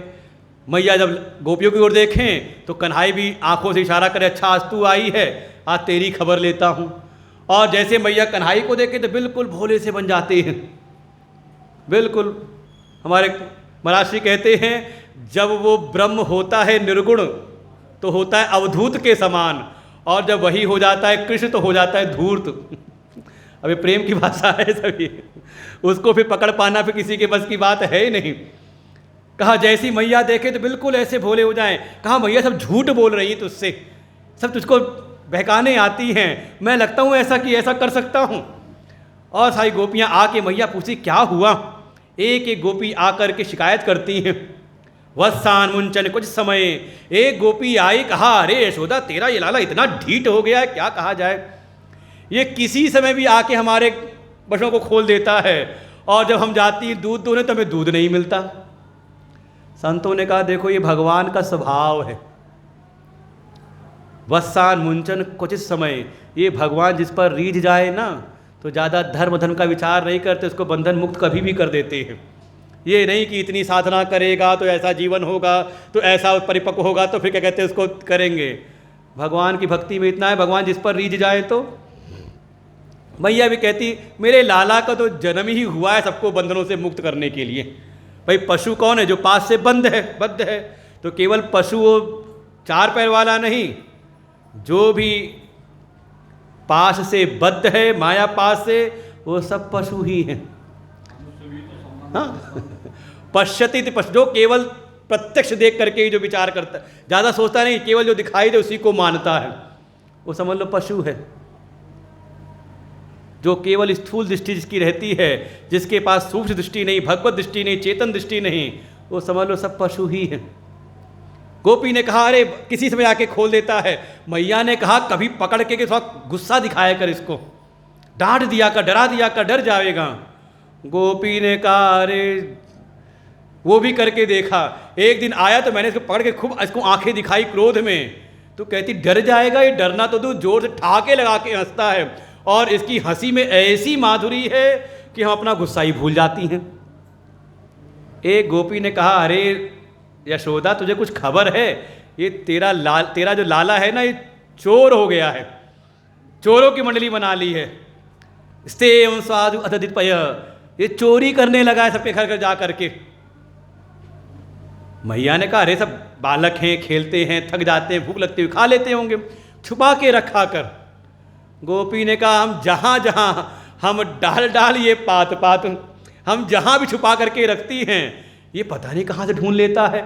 हमने अंधेरी कोठरी में रखा, तूने इसको इतने मणि माणिक पहना रखे, जाता है तो उजाला हो जाता है, ढूंढ लेता है। हमने ऊपर छीके पर रखा तो इसने मंडली बना रखी, 4 नीचे खड़े होते, उसके ऊपर 2-3 खड़े हो जाते हैं, और सबके ऊपर सबका सरदार बना ये खड़ा होता है, सब खा लेते हैं। एक ने कहा चलो अपने लाला हैं, खेलते कूदते हैं, थकते हो, भूख लगते क्यों, खा लेते होंगे। अरे जब ये सब खा के खुद छक जाते हैं, इसके बाद तो इसकी एक आवाज़ पे सैकड़ों बंदरों की भीड़ लग जाती है। बचा कुचा मक्खन जो है मरकान भोक्षण बंदरों को खिला देता है। और तो और एक ने कहा उसके बाद का मन नहीं भरता तो विभजती सा सच्चे नाति भांडम, वो हमारी जो मटकियाँ उसको भी गिरा गिरा के फोड़ देता है। एक गोपी ने कहा अरे मैया क्या बता, अरे यशोदा क्या बताऊं। यशोदा ने कहा तेरे यहाँ तो गोरस होता ही, तू क्या आई शिकायत करने। अरे वही तो कहने आई हूँ, किसी घर में जाए उसको ढूंढने पर भी अगर माखन मिश्री दूध दही ना मिले तो इसको बड़ा क्रोध आता है, और गुस्से में इतना क्रोधित हो जाता है कि ये गोकुल में ग्वालों के बीच किस मरघट के घर में आ गए। यहाँ गोरस का छटांग भर, गोरस नहीं, फिर तो इसके जो उत्पात होते कहीं मलमूत्र कर जाता है। एक गोपी आई, उसने कहा अरे यशोदा मेरी लाली सो रही थी कमरे में खटिया पर, ये आया अपनी मित्र मंडली के साथ में, ढूंढ मारा इसको, जब कुछ नहीं मिला तो जाते जाते लाली की चुटिया को खटिया में बांध दिया और जोर से आवाज़ लगाई, कान में हू करके आवाज़ लगाई। अरे लाली ने आवाज़ सुनी, डर गई, अरे मैया बचाओ, हाउ आया हाउ आया। तब तक बाहर से निकल के अंदर आई, देखा तेरा लाला भागा मंडली के साथ में। मैंने लाली को समझाया, अरे वो चिल्ला रही थी अरे मैया बचाओ, हाउ ने पकड़, अब उठे तो उठ ना पाए, चुटिया बंदी, अरे मैया बचाओ, हाउ ने पकड़ लिया। मैंने कहा अरे लाली डर मत, ये हाउ नहीं है, यशोदा का हाउ घूम रहा है गली गली में। ऐसे आके जो गोपियां हैं ऊपर से तो देती उलाहना, लेकिन हृदय से चाहती हैं कन्हाई को, कि कन्हाई मेरे यहाँ पर आए। ऐसे भगवान की जो माखन चोरी की लीलाएं हैं, भगवान किसी प्रकार से भी कोई भक्त हो उसके हृदय की चोरी करते हैं। कोई साधना के बल से अपने हृदय को सात्विक शुद्ध निर्मल बनाए तो एक दिन भगवान ने कहा सब उलाहना देते माखन चोरी की। भगवान ने कहा जाओ आज माखन, आज माटी खाता हूँ। सा गृहीत्वा करे कृष्णम उपालभ्य तैषिणी यशोदा भय संभ्रांत प्रेक्षणाक्षम भाषत कस्मान् पदान्तात्मन भगवान भक्षितवान रह वदन्ति तावकाह्येते कुमाराते ग्रजोयम्। मैया लेके गई थी लाला को साथ में यमुना जी के तट पर, उधर तो लाला को बैठाया, चली गई अपना जल भरने के लिए। इधर कन्हाई ने देखा लोग बड़ी उलाहना देते, उठाया मिट्टी का एक ढेला मुंह में रख लिया। सखा लोग जो थे, अरे कन्हाई मिट्टी निकाल मुंह से, मिट्टी को डाली। वो कन्हाई मुंह बंद तो बंद, खोले ना। दाऊ भी है, वो भी कहते अरे कन्हाई मिट्टी को खाई तूने, वो मुंह खोलते नहीं ना। सब ने जाके शिकायत की मैया से, अरे मैया देखो लाला ने मिट्टी खाई। मैया तो आई और छड़ी उठा करके हाथ में ले करके आई, हाथ पकड़ा, क्यों रे ढीठ कस्मन मदांतात्मन, क्यों रे ढीठ, तूने मिट्टी खाई? कन्हैया ने सीधे साफ मना कर दिया, ना अहम भक्षितवान अम्ब, हे अम्ब, ना अहम भक्षितवान, मैंने मिट्टी नहीं खाई, कोई लागला पेट नहीं। मैया ने कहा अच्छा, और ये सब जो सब गवाही दे रहे हैं, सब कह रहे हैं जो, कहा सर्वे मिथ्या, ये सब झूठे हैं, इसमें कोई संदेह नहीं। सर्वे मिथ्या विशंसिना, कोई सब बिल्कुल। मैया ने कहा अच्छा, तू ही हुआ है सत्यवादी राजा हरिश्चंद्र? कन्हैया ने कहा अरे मैया, अगर तुझे मेरी बात पर अगर नहीं विश्वास है तो अगर मैंने मिट्टी खाई तो मुंह में लगी होगी, सामने तो हूं। यदि सत्य गिरा तरही समक्षम पश्य मे मुखम, सामने तो बैठा हूं, मुंह देख ले मेरा।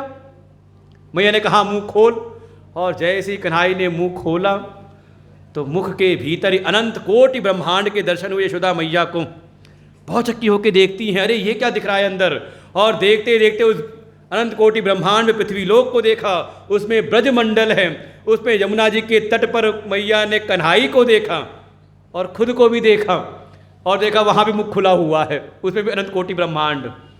भगवान दिखाते हैं, ले मैया तू कह रही थी ना मैंने मिट्टी खाई, अगर मैंने मिट्टी खाई ना, जितने ये सब है ना गवाही देने वाले, ये सब ने मिट्टी खाई है, ये अपनी बात क्यों नहीं कहते? भाई सारा अनंत कोटि ब्रह्मांड मेरे उदर में है, मैंने मिट्टी खाई तो सबने खाई, इसलिए मैया सब झूठ बोल रहे हैं, सब ने मिट्टी खाई। मैया की अपनी लीला को भगवान ने छुपाया। इसके बाद एक दिन मैया खुद दही की मटकी ले करके, लगता है दासियाँ ठीक से माखन निकालती नहीं हैं, लाला तृप्त नहीं होता इसीलिए बाहर जाता है, स्वयं बैठ गई मटकी ले करके। श्रीशुकुवाच एकदा गृहदासीषु यशोदानंद गेहिनी कर्मांतर नियुक्तासु निर्ममंता स्वयं दधी। स्वयं ही दही लेकर के, दही मटकी लेकर के मथने लगी। लाला को दूध पिला के सुला दिया था, इधर दही मटकी मथती जा रही हैं, और साथ में यानि यानि गीतानि तद बाल चरितानि च दधि निर्मथने काले स्मरंती तान्य गायत। शरीर को लगा दिया भगवान की सेवा में। फिर यानि यानि गीतानि तद बाल चरितानि च, वो जो लाला की लीलाएं अभी तक हुई थीं वो दही मथते समय मन से स्मरण कर रही हैं, और कुछ मुंह से बोलती गाती भी जा रही हैं। इसे कहते हैं कायिक शरीर, वाचिक वाणी और मन मानसिक। देखो 3 साधन है भगवान में लगाने के, इनको आपने भगवान में लगाया। सेवा इन 3 से होती है, काय वांग मना कार्यमुत्तमम पूजनम जपस चिंतनम क्रमात्। ये 3 साधन है साधना में लगाने के लिए, शरीर, वाणी और मन। शरीर से करे भगवान की सेवा पूजा। देखो स्थूल है तो इसको स्थूल में लगाओ तभी काम बनता है। अगर बहुत देह में आसक्ति है तो जिस देह में आसक्त हो इसको लगाओ भगवान की सेवा में। शरीर से भगवान की पूजा, वाणी से भगवान के स्तोत्र का गायन, उनका नाम लेना, जप करो, और मन के द्वारा जो कथा सुनी है भगवान के लीला चरित्रों का स्मरण करो। हमेशा भगवान मन में स्मरण में बने रहें। ये है कायिक वाचिक मानसिक। और ऐसे कोई अगर लग जाए भगवान की सेवा में तो जो पूर्ण काम परमात्मा है, जो निर्गुण निरुपाधिक तत्व हैं, वो भी हो जाते हैं सकाम, अपने भक्तों पर कृपा करने के लिए। नहीं तो वो बिल्कुल वो निष्काम है, पूर्ण काम है, उनको क्या पड़ी आप पर कृपा करने की। ये तो भक्त की सेवा है, वो भगवान को सकाम बनाती है। और कई बार कहते हो ना, भगवान की इच्छा नहीं हुई। सत्संग में तो आना चाहते थे लेकिन भगवान, अभी गुरुजी आपकी कृपा नहीं हुई, भगवान की कृपा नहीं हुई, भगवान की इच्छा नहीं। भगवान की इच्छा होगी तो हो जाएगा। तो समझ लो भगवान की इच्छा कब होती है, ऐसे नहीं हो जाती भगवान की इच्छा। भगवान की इच्छा तब होती है जब आप कायिक वाचिक मानसिक तीनों साधनों से भगवान में लगते हो। केवल शरीर से नहीं, शरीर भगवान के पास, मन लगा संसार में तो भी नहीं। मन में भाव तो बहुत है लेकिन सेवा नहीं करते। ऐसे ही बहुत सारे धुरंधर होते हैं, अरे हम मन से तो आपको बहुत चाहते हैं। अरे मन का जो प्रेम है कम से कम सेवा में दिखाई तो दे। और देखो अगर मन में प्रेम हो तो आप सेवा से अपने को वंचित नहीं कर सकते। सेवा आपको जबरदस्ती सेवा करा लेगी, ये सेवा भी ढूंढती है ऐसे लोगों को, ऐसे सेवकों को। का एक वाचिक मानसिक, भगवान जग गए, मैया भूख लगी है, मैया ने कहा रुक तेरे लिए मक्खन निकाल रही हूँ। कहा नहीं नहीं मुझको अभी दूध पीना है। दही मत्ते मत्ते अपने स्तनों से लगा दिया, दूध पिलाने लगी। तभी देखा क्या कपिला गाय का जो दूध था चूल्हे पर रखा था उसमें आ गया उफान। संतों ने कहा देखो भगवान के लीला चरित्र के जो जड़ पदार्थ है वो भी चेतनवत हैं, सब चिन्मय हैं। वो दूध ने विचार किया आज तो मैया खुद दूध से और दही से मक्खन निकाल रही हैं अपने हाथों से, लाला दूध भी पी रहे हैं इस समय असमय ही, अब तो मैं उनके काम आऊँगा नहीं। तो जब भगवान के काम नहीं आऊँ तो फिर ये सब व्यर्थ ही है जीवन। इस जीवन से अच्छा तो है कि मैं अग्नि में भस्म हो जाऊं। वो मैया ने तुरंत मटकी को हटाया, लाला को किनारे किया, जाके गई दूध संभालने के लिए। इधर लाला तृप्त हुए नहीं थे, कन्हैया अभी मन पेट भरा नहीं था। आया गुस्सा और गुस्से में उठाया कोई पत्थर लोढ़ा ओढ़ा उठाया और जो दही मटकी पत रही थी उसी को फोड़ दिया। एक आध दो मटकी और फोड़ी और फिर अंदर कमरे में जाके एक बासी मक्खन की मटकी लेके उखल पर बैठ के कुछ बंदर आगे उनको खिलाने लगे। रोए भी जा रहे हैं, रोते रोते उनका काजल बह रहे हैं और देखते भी जा रहे मैया तो नहीं आ रही। उधर मैया ने दूध संभाला, जैसे ही लौटी पीछे मुड़ी देखा दूध दही की गंगा जमुना बह रही है। अब तो मैया को आया क्रोध, एक छड़ी उठाई, ठहर जा तेरे उत्पात इतने, ये गोपियाँ सही कहती थी, मैं तेरी उनकी बात सुनती नहीं थी, इतना उत्पाती हो गया अभी बताती हूँ। और जैसी ढूंढने लगी कमरे में गई, देखा मैया आई हाथ में छड़ी लेकर के, मटकी उधर फेंकी, कूद के भागे उखल से। अब गोकुल की गलियों में आगे आगे कन्हई पीछे, मैया ठहर जा तुझको बताती हूँ, ठहर जा तुझको बताती हूँ मैं। और भगवान कौन सा हाथ में आने वाले हैं। सारी गोपियाँ जो देखती है लीला देखती हैं, कहती लगता है आज अपनी मटकी फूटी है तभी समझ में आई। और जब ऐसी उलाहना देती तो गुस्सा और बढ़ता है, ठहर जा तुझको बताती हूँ। जब हाथ आए नहीं तो वही छड़ी उठा के फेंक के मारी। ये माताओं का है सब, ये जो हाथ में आ जाए फिर वही फेंक के मारी। जब छड़ी फेंकी तो भगवान साहब बच गए लेकिन खड़े हो गए, लगा मैया थक गई हैं। संतों ने कहा देखो जब तक आप संसार के जड़ पदार्थों को पकड़ करके भगवान को पाना चाहते हो तो भगवान हाथ नहीं आते, और जैसी जड़ चीज़ को छोड़ी तो भगवान रुक गए। जाके मैया ने पकड़ा, आज तुझको बताती हूँ, आज तुझको बांध के रखती हूँ, तुझे खल का संग बहुत पसंद है ना, आज को दिन भर उखल पे बैठाती हूँ। और ला करके घर से रस्सियाँ लेकर के आई और ऊखल में घुमा के बांधा, और जो कन्हई की कमर में बांधा तो 2 अंगुल रस्सी छोटी, दूसरी रस्सी जोड़े फिर बांधे तो 2 अंगुल छोटी हो जाए। समझ में आए ना क्या हो रहा है। भगवान कह रहे मैया मैं नाम रूप में वाला नहीं हूँ, एक अनीह अरूप अनामा। संसार के बंधनों से वो बंधता है जो नाम रूप के अधीन होता है, राम रूप में आसक्त होता है। मैं तो नाम रूप से परे हूँ, इसलिए उसको नहीं। संत किसी संत ने कहा देखो भगवान तो बंधने को तैयार हैं, क्यों बलि ने नहीं बांधा, ये न बद्धो बलि राजा। लेकिन जब तक ये 2 दोष भीतर बैठे रहें, कौन से, कहा एक है अहमता और अहमता की खूंटी पर ममता। इस देह में अहमता और गेह में ममता, ये अहंकार और अभिमान, ये जब तक 2 दोष चित्त में रहते हैं भगवान कहते मैं उसके बंधन में नहीं आता। इसीलिए पहले भगवान दोनों को मिटाते हैं, और वो जब मिटाने लगते तभी ये साधक को भक्त को कष्ट मिलता है। राजा बलि कथा में नहीं किया, जहाँ जहाँ उसकी ममता थी पहले वो छीन लिया और फिर राजा बलि ने अपनी अहमता भी निवेदित कर दी, कृपा हो गई। बड़ा आसान है भक्ति का मार्ग मुझे तो, ये अहमता ममता को झुकाओ तभी भगवान बनते हैं प्रेम से। संत ने कहा कि भगवान संकेत करें 2 शापित वृक्ष खड़े हैं आंगन में, कुबेर के 2 पुत्र हैं नल कुबर और मणिग्रीव, उनका उद्धार करना है इसलिए 2 अंगुल, लेकिन मूल तो वही है अमता ममता। जैसी मैया ने प्रेम से अपनी चोटी में से बेड़ी खोली और उससे जब बांधा भगवान बंध गए। मैया चली गई अपना काम करने, इधर मौका देखा, एकांत देखा, उखल गिराया और लुढ़काते हुए लेके आए, दोनों पेड़ों के बीच से निकल गए और जाके जोर से झटका दिया। वो दोनों पेड़ गिरते हैं, उसमें शापित जो थे दोनों कुबेर के पुत्र वो प्रकट हो गए। उन्होंने भगवान की स्तुति की, वाणी गुणानुकथने श्रवणौ कथायाम हस्तौ च कर्मसु मनस्तौ पादयोर्न। ऐसे भगवान की स्तुति की, भगवान को संकेत किया अब आगे कभी अभिमान ना करना।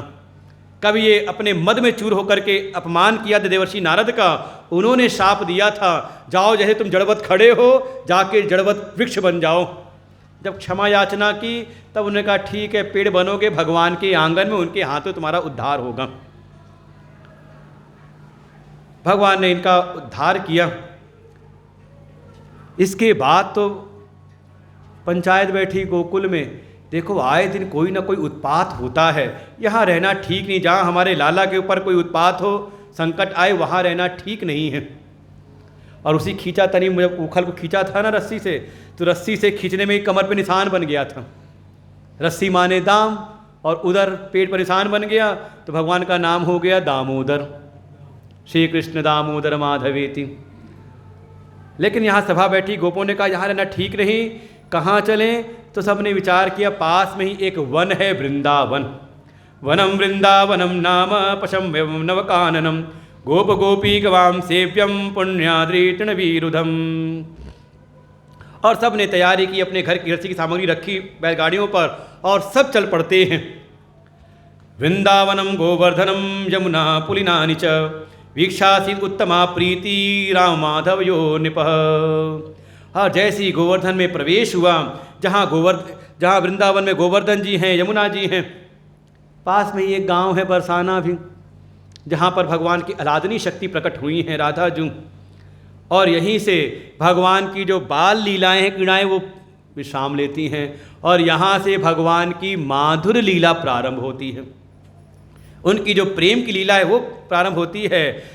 एक दिन मैया से कहा मैं गौ चराऊँगा, मैया ने गौ तो नहीं बछड़े दे दी, लेके जाके चराओ अपने सखाओं के साथ में। वहीं एक बिछाने ले कंबल दे दिया, काला कंबल तो काली कमली वाले हो गए, एक छड़ी दे दी तो लकुटिया वाले। और जैसे ही गए बछड़ों चराने, आ गया एक दैत्य, नाम था वत्सासुर, बछड़ों में मिल गया आकर के, बछड़े का रूप बना करके। आंखों में इशारा हुआ दाऊ और कन्हई के। दाऊ ने कहा फिर देर किस बात की है, जाके खेल खेले बछड़े के पीछे से पैर पकड़े और उठा के 2 बार घुमाया। और जैसे ही घुमाया तो अपने असली रूप में आया, कहते के पेट पे दे मारा। इसका भी हुआ गोविंदाय नमो नमः। वत्सासुर का ये है ममत्व, भीतर अगर देह गे में ममता है, ममत्व है, तो समझ लो भगवान की प्रेम लीला में, माधुर लीला में प्रवेश करना बड़ा मुश्किल है। तो अपना शरीर संभालोगे कि भगवान की सेवा करोगे? भगवान कहते हैं ममता रूपी दोष को दूर करो। भगवान ने उसका वत्सासुर का वध किया। एक आ गया बकासुर, बगुले के रूप में भगवान ने उसका वध किया। बकासुर माने, अच्छा आपका नाम बुलाया जाए कि हाँ ये सज्जन हैं और ये बहुत बड़े बगुला भगत हैं, खुश होगे? चिढ़ जाओगे? क्या कह रहे हैं बगुला भगत? मतलब बगुला भगत किसको कहते हैं? कहा जो दम्भी हो, भीतर तो भक्ति है ही लेकिन ऊपर से ऐसा प्रकट करे जैसे बहुत बड़े भगत हैं, भगत राज हैं। भगवान कहते हैं दम्भ मुझको प्रिय नहीं है। भगवान ने बकासुर का वध किया। ये सब दोष है प्रेम की लीलाओं में। माधुर लीला में प्रवेश करना है तो आपको ममता, दम्भ, इन सब से मुक्ति पानी पड़ती है। एक आया अजगर के रूप में अघासुर, भगवान ने उसका भी वध किया। अघासुर नाम से ये अघा, पाप, ये जो पाप वृत्ति है, देखो पहले पाप वृत्ति भीतर आती है और साथ में परमात्मा भी है ना, तो वो भीतर से वो ईश्वरी शक्ति भी आपको संकेत करती है गलत है।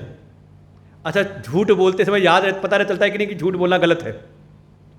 कोई चीज़ उठाना है, चोरी करनी तो उठाओ, तो मन में आता है कि नहीं नहीं कोई देख तो नहीं रहा है, तो है ना, पाप वृत्ति भी है और साथ में वो संकेत करने वाली वृत्ति भी है, दोनों हैं। लेकिन अगर कोई उसको ध्यान ना दे, जैसे कहते हैं ना अंतरात्मा की आवाज़, जब उसको कोई ध्यान नहीं देता तो धीरे धीरे वो शांत भी हो जाती है। भगवान ने आवाज़ लगाई मत जाओ मत जाओ, लेकिन चले गए। लेकिन अगर भगवान की शरण में रहो तो भगवान उसको भी मिटा देते हैं। लेकिन आवश्यकता है वर्ण करने की। एक दिन और भी कहा था, बाहर से आप कितना भी प्रायश्चित करो लेकिन प्रवृत्ति बदलती नहीं। एक बार अगर प्रवृत्ति को बदलना है तो भीतर से भगवान का वर्ण करना पड़ता है। और ऐसे कोई वर्ण कर ले भगवान का तो भगवान स्वयं आकर के सब उस अघासुर का भी वध किया। एक खबर मिली, आए सीधामा, अरे कन्हई वो पास में गए थे ताल वन है, उसके जो फल है बड़े मधुर हैं। भगवान ने कहा जाओ तोड़ करके ले आओ। कहा बड़ा संकट है, वहाँ एक उसका रक्षक है, ना तो खुद खाता है ना किसी को खाने देता है। भगवान ने कहा पक्का गधा ही होगा। गधा मतलब अच्छी से अच्छी चीज उसके पीठ पे लाद दो, उसको खबर ही लाता ही रहता है। नाम है धेनुकासुर। धेनु माने गौ और क लगा दिया तो हो गया गधा, धेनुक, धेनुकासुर। भगवान ने जाकर के उसका भी वध किया। भगवान कहते हैं ये जो ना तो खुद भोग करे ना किसी को भोग करने दे, क्या करे, केवल इकट्ठा कर लूं और हो जाए, संग्रह कर लूं और परिग्रह। ये संग्रह परिग्रह भी भक्ति में प्रतिबंध है। जितना ज़्यादा आपका संग्रह परिग्रह होगा, चाहे वो संग्रह वस्तुओं का हो चाहे संबंधों का हो, क्योंकि संसार का एक ऐसा स्वभाव है जहाँ ध्यान नहीं दोगे वही किनारे हो जाएगा। तो आपका ध्यान जितना ज़्यादा आपका संग्रह परिग्रह होगा उतना ध्यान आपका संसार में लगाना पड़ेगा। तो भगवान का ध्यान कब करोगे? फिर आप कहोगे चाहते तो हैं लेकिन समय नहीं मिलता, वक्त कम है। हमारे गुरुदेव कहते वक्त कम नहीं है, इसको उल्टा कर लो। कहते वक्त कम है, कहा नहीं वक्त कम नहीं, कम वक्त होता। ऐसा कहने वाला कम वक्त है। भाई सबको समान समय दिया है। ये तो हमने कहीं ना कहीं अपने मन को लगा रखा है संसार में, जिसमें बुद्धि लग जाए उसी के लिए समय निकल आता है। सत्संग के प्रति प्रेम है, रति है, तो चाहे जितने भी कार्य छोड़ के आते हैं सत्संग में, और नहीं है। भगवान ने कहा धेनुकासुर का वध किया। एक था काली नाग, यमुना जी में आकर के पूरे, हमें लगता है बिल्कुल दिल्ली की यमुना जैसी हो गई होगी। भगवान ने देखा मेरी यमुना जी दूषित हो गई। पता चला एक काली नाग रहता है, वो पूरा हृदय ही विषैला हो गया है, इतना कि कोई गाय जल पी ले तो मर जाती है, इतना नहीं उसका भाप में कोई चिड़िया आ जाए तो वो भी मर के गिर जाती है। भगवान ने उठाया एक दिन एक डंडा, सीधा माँ ने फेंकी गेंद और भगवान ने जोर से मारा और गेंद गई बाउंड्री पार। अब पता नहीं कौन सा खेला होगा, 2020 खेला था कि वनडे खेला था, लेकिन खेल कुछ ऐसा ही था। तो कौन सी नई नई चीज़ें हैं, सब भगवान हमारे खेल चुके थे। जाके भगवान सीधे काली हत में प्रवेश करते हैं, झगड़ा होता, युद्ध होता है बढ़िया एकदम काली नाग के साथ में। एक बार तो कुंडली में अपने फंसा करके पकड़ लिया और जोर से फुफकार मारी विष की, और उस विष का ऐसा प्रभाव कि जो कन्हई सांवले थे हो गए बिल्कुल काले। लेकिन भगवान ने पकड़ छुड़ाई और कूद के चढ़ गए उसके फनों पर। सैकड़ों फन हैं, जो फन उठाता है उसी पे प्रहार करते हैं, और ऐसी उछल कूद करने में हो गया ब्रेक डांस, भगवान का बढ़िया नृत्य हो गया। मतलब जो फन उठाए उसको ब्रेक करते थे, तोड़ते थे, उसकी अकड़ तोड़ते थे। तो कौन सा हो गया फिर? ये नए जमाने का डांस सब भगवान करने जानते थे।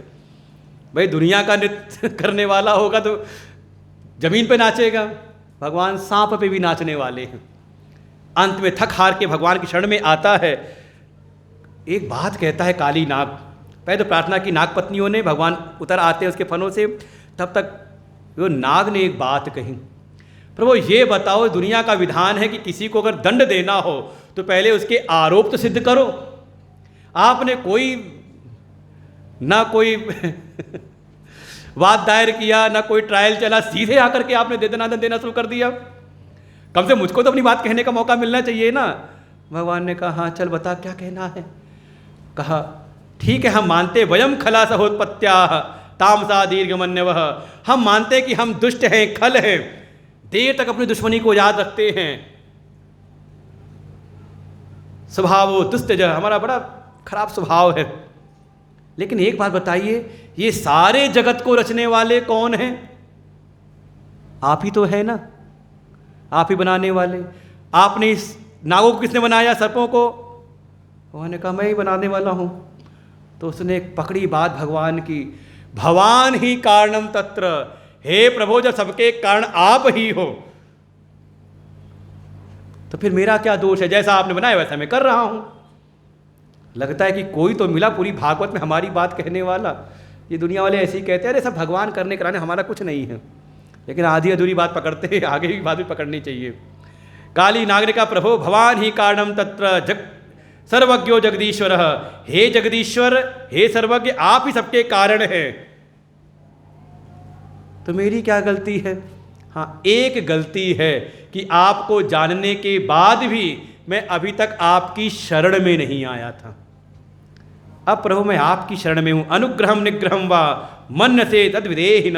हे प्रभु, चाहे आप मेरा नाश कर दो, चाहे मुझ पर अपनी कृपा करो, जैसी मर्जी आपकी।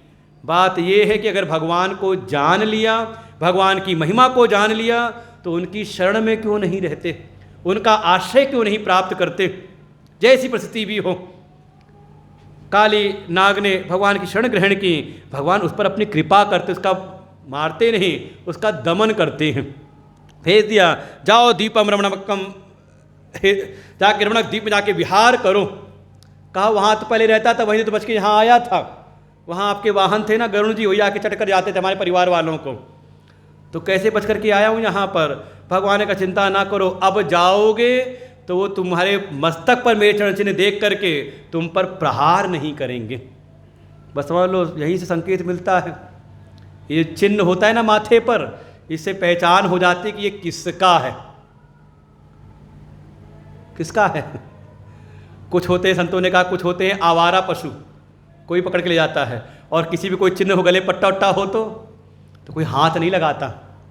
क्या पता उसका मालिक सुप्रीम कोर्ट पहुंच जाए तो मनुष्यों को न्याय मिले ना मिले, कुत्तों को न्याय हमारे देश में जरूर मिल जाता है। हाँ, 10 दिन में।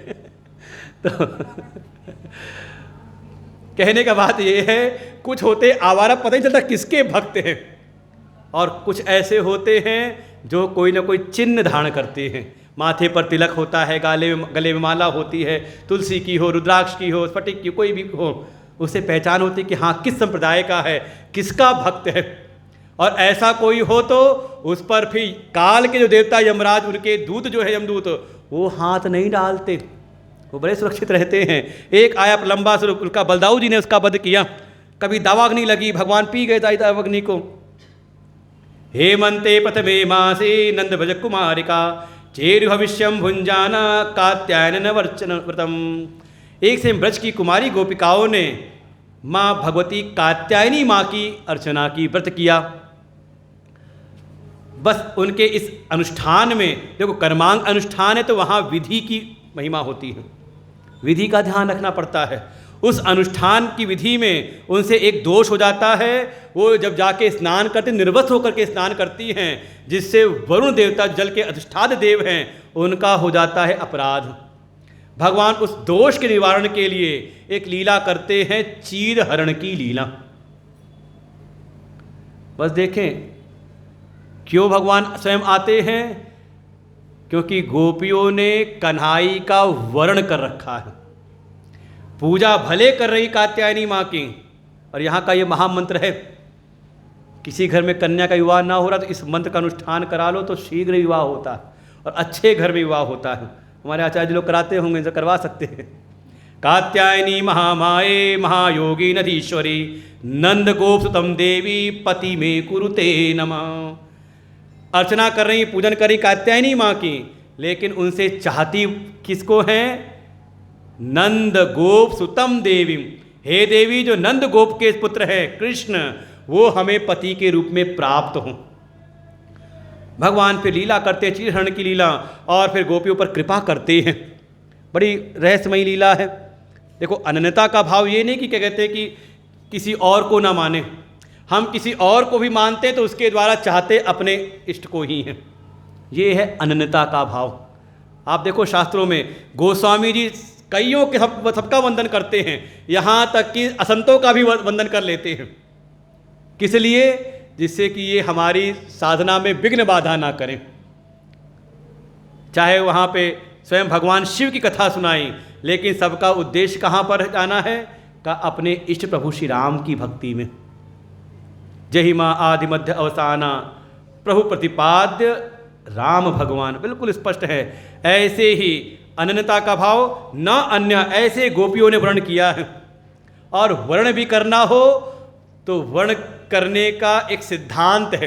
निरावर्ण होकर के वर्ण कोई करे तो फिर परमात्मा उसका वर्ण करते हैं। अभी हमारे वेद में जाना पड़ता है। यमे वैष्णुते तेन लभ्य तस्सैष आत्मा वृते तनुस्वाम। सोई जानत जेहु देहु जनाई, जानत तुम्हें हो जाए। कौन जानता है? जिसको वो जनाना चाहते हैं, जिसका परमात्मा वर्ण कर लें, वास्तव में उसको ही परमात्मा की प्राप्ति होती है। उपाय यही है कि हमारे वर्ण में ऐसा बल हो, ऐसी सामर्थ्य हो कि परमात्मा हमारा वर्ण कर ले, और उसके लिए है निरावरण होना। कैसे? संकेत में समझ ले। जैसे शरीर के ऊपर आवरण क्या है? का वस्त्र का आवरण है। ये वस्त्र आच्छादित करता है, शरीर को ढक देता है। ऐसे ही थोड़ा भीतर चले जाए तो वासांस जीर्णानि था विहाय, जो भीतर देही है, जीवात्मा है, उसके लिए आवरण क्या है? जीव के लिए का उसके लिए शरीर ही आवरण है कि नहीं?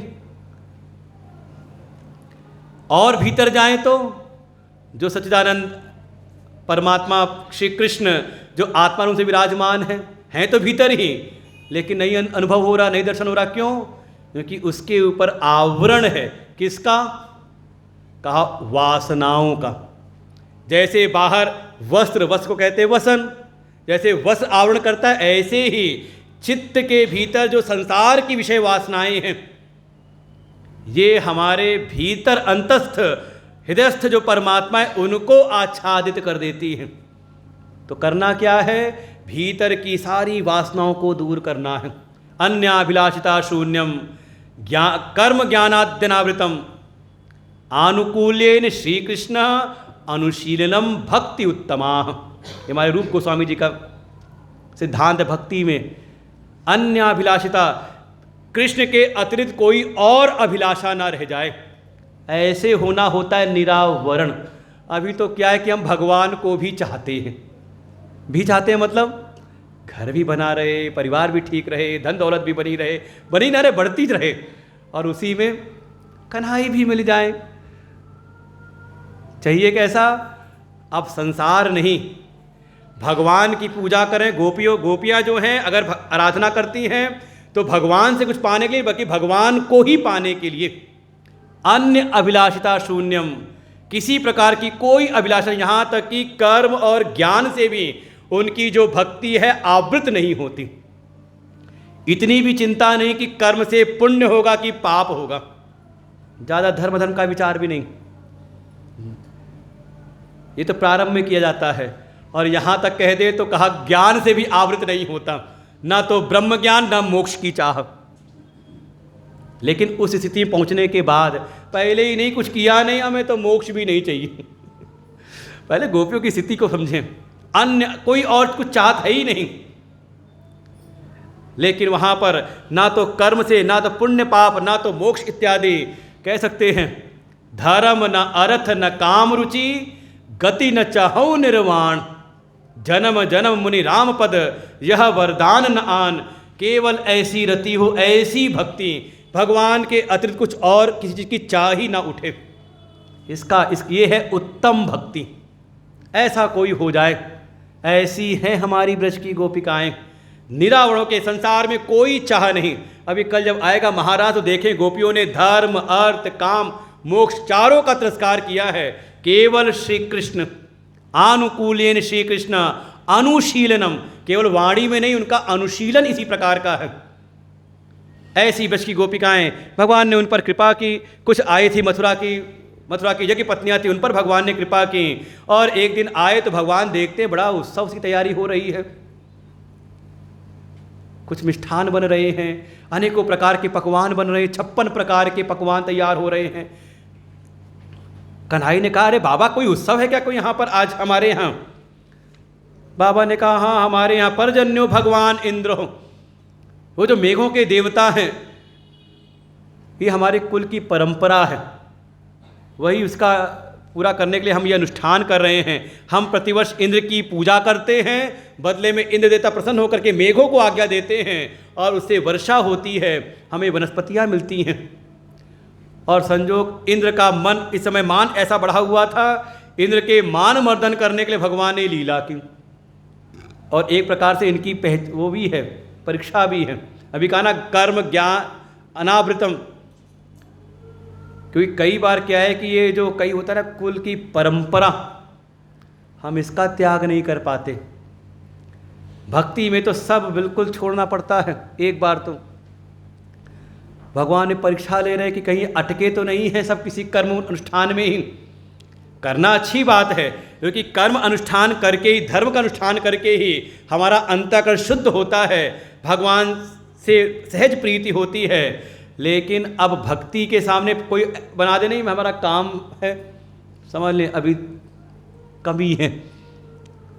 सबको मना करके ले आए, पूजा करनी तो गोवर्धन जी की पूजा करो, हमारे प्रकट देवता हैं, और सबको हमारी गौएं गोवर्धन पे चरती हैं, हमें अन्न जल वहीं से प्राप्त होता है।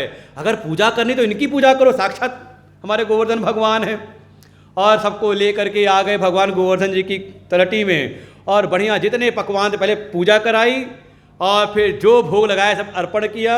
भगवान सबकी श्रद्धा को बढ़ाने के लिए गोवर्धन जी तादात्म्य करते हैं और साक्षात प्रकट हो जाते हैं। बोले गोवर्धन भगवान की। और जितने वहाँ पर रखे थे 56 भोग सब ग्रहण करने लगे।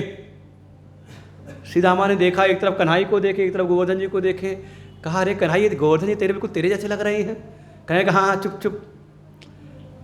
सब ग्रहण करते जा रहे हैं, सारे जितने गोकुल ये ब्रजवासी हैं, इनको तो लगा देखो सालों हमने पूजा की, इंद्र की, कभी प्रकट होकर दर्शन नहीं दिया, ये हमारे गोवर्धन जी कितने अच्छे हैं। तत्काल एक ही पूजा में प्रसन्न हो गए। और ये वास्तव में आज भी है, कोई जा करके अगर निष्ठापूर्वक परिक्रमा करे तो आपके मन में जो, और भगवान ने विधान बनाया, जो कोई गोवर्धन की परिक्रमा करे सबको परिक्रमा भी कराए। जो कोई परिक्रमा करेगा उसकी जो मनोकामना होगी उसको मैं स्वयं पूरा करूँगा। और आज भी प्रकट देवता हैं गोवर्धन जी, श्री गिरिराज जी। और भगवान ने बढ़िया पूजा वूजा कराई, सब वही उत्सव हुआ। खबर पहुंचा दी देवर्षि नारद ने इंद्र के पास में, तुम्हारी पूजा बंद करके पूजा कराने किसकी, का पहाड़ पूज रहे हैं। इंद्र ने खबर पक्की कराई, फिर अपने मेघों को आज्ञा दी, जाओ इतना बरसो कि सारा ही ब्रजमंडली बह जाए। और उसके बाद दिन में ही जैसे इतने घने काले मेघ हो गए कि दिन में ही अंधेरा हो गया। और फिर आंधी चलने लगी, जब वर्षा होने लगी, लगा जैसे आज तो ब्रज ही बह जाएगा। सब आ गए नंद बाबा के द्वार पर। देखो बाबा आपके कहने से हमने इंद्र की पूजा बंद की, लगता है इंद्र देवता कुपित हो गए हैं। भगवान निकल के आए, कहा चिंता ना करो, जिनकी पूजा की है उन पर विश्वास रखो, उनके आश्रय में चलो। देखो ये संकेत है, कभी जीवन में विपत्ति हो, दुख हो तो घबराओ नहीं। जिनकी पूजा की, जिनकी उपासना की है, उनके आश्रय पर विश्वास करो। इसके लिए भगवान अपनी महिमा का प्रदर्शन करते हैं, क्योंकि महिमा सुन करके ही आश्रय बुद्धि बनती है। और वो थोड़ा सुखद हो तो उससे प्रेम हो जाता है, और प्रेम और दृढ़ विश्वास, आश्रय भाव दृढ़ हो जाए, इसका नाम है भक्ति। भगवान सबको लेकर के आए, और देखते ही देखते भगवान ने गोवर्धन जी को उठा लिया। बोले गिरिराधरण भगवान की। और 7 दिन तक घनघोर वर्षा हुई, भगवान सबको अंदर ही रखते हैं। शेष जी भी आ गए, अब मान लो पानी ऊपर छतरी हो गई, नीचे से पानी आ जाए तो शेष जी ना करके जो हैं बलराम जी शेष स्वरूप है, उन्होंने पूरा घेरा बना लिया, पानी अंदर ना आ जाए। और सारा पानी गया कहाँ, इतना पानी वर्षा 7 दिन तो कभी जाओ परिक्रमा में तो वहाँ संकर्षण कुंड है, वो सारा संकर्षण भगवान पी गए, सारा पानी ले गए पाताल में। ऐसे 7 दिन बाद इंद्र का मान टूटता है, आता है कामधेनु गौ को लेकर के भगवान का अभिषेक किया। और फिर बढ़िया भगवान की कृपा से उस पर भी भगवान ने अपना अनुग्रह किया। और आगे फिर कथा होती है महारास की, हम लोग कल सुनते हैं आज यहीं पर। देखो पहले भक्त करता है वरण, कैसे करे का, जैसे गोपियों ने निरावरण होकर के किया, अन्याभिलाषिता शून्यम।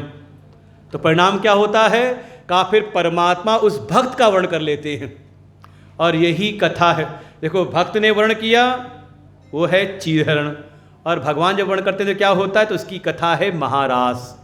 तो हम लोग कल सुनते हैं, आज यहीं पर विश्राम लेते हैं। श्री कृष्ण गोविंद हरे मुरारी, हे नाथ नारायण वासुदेव। श्री कृष्ण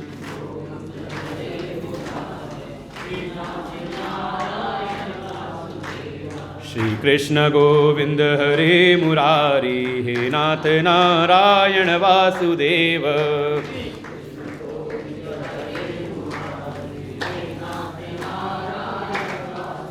ओम पूर्णमदः पूर्णमिदं पूर्णात् पूर्णमुदच्यते पूर्णस्य पूर्णमादाय पूर्णमेवावशिष्यते। ओम शांति शांति शांति। हरि ओम। श्री गुरुभ्यो नमः।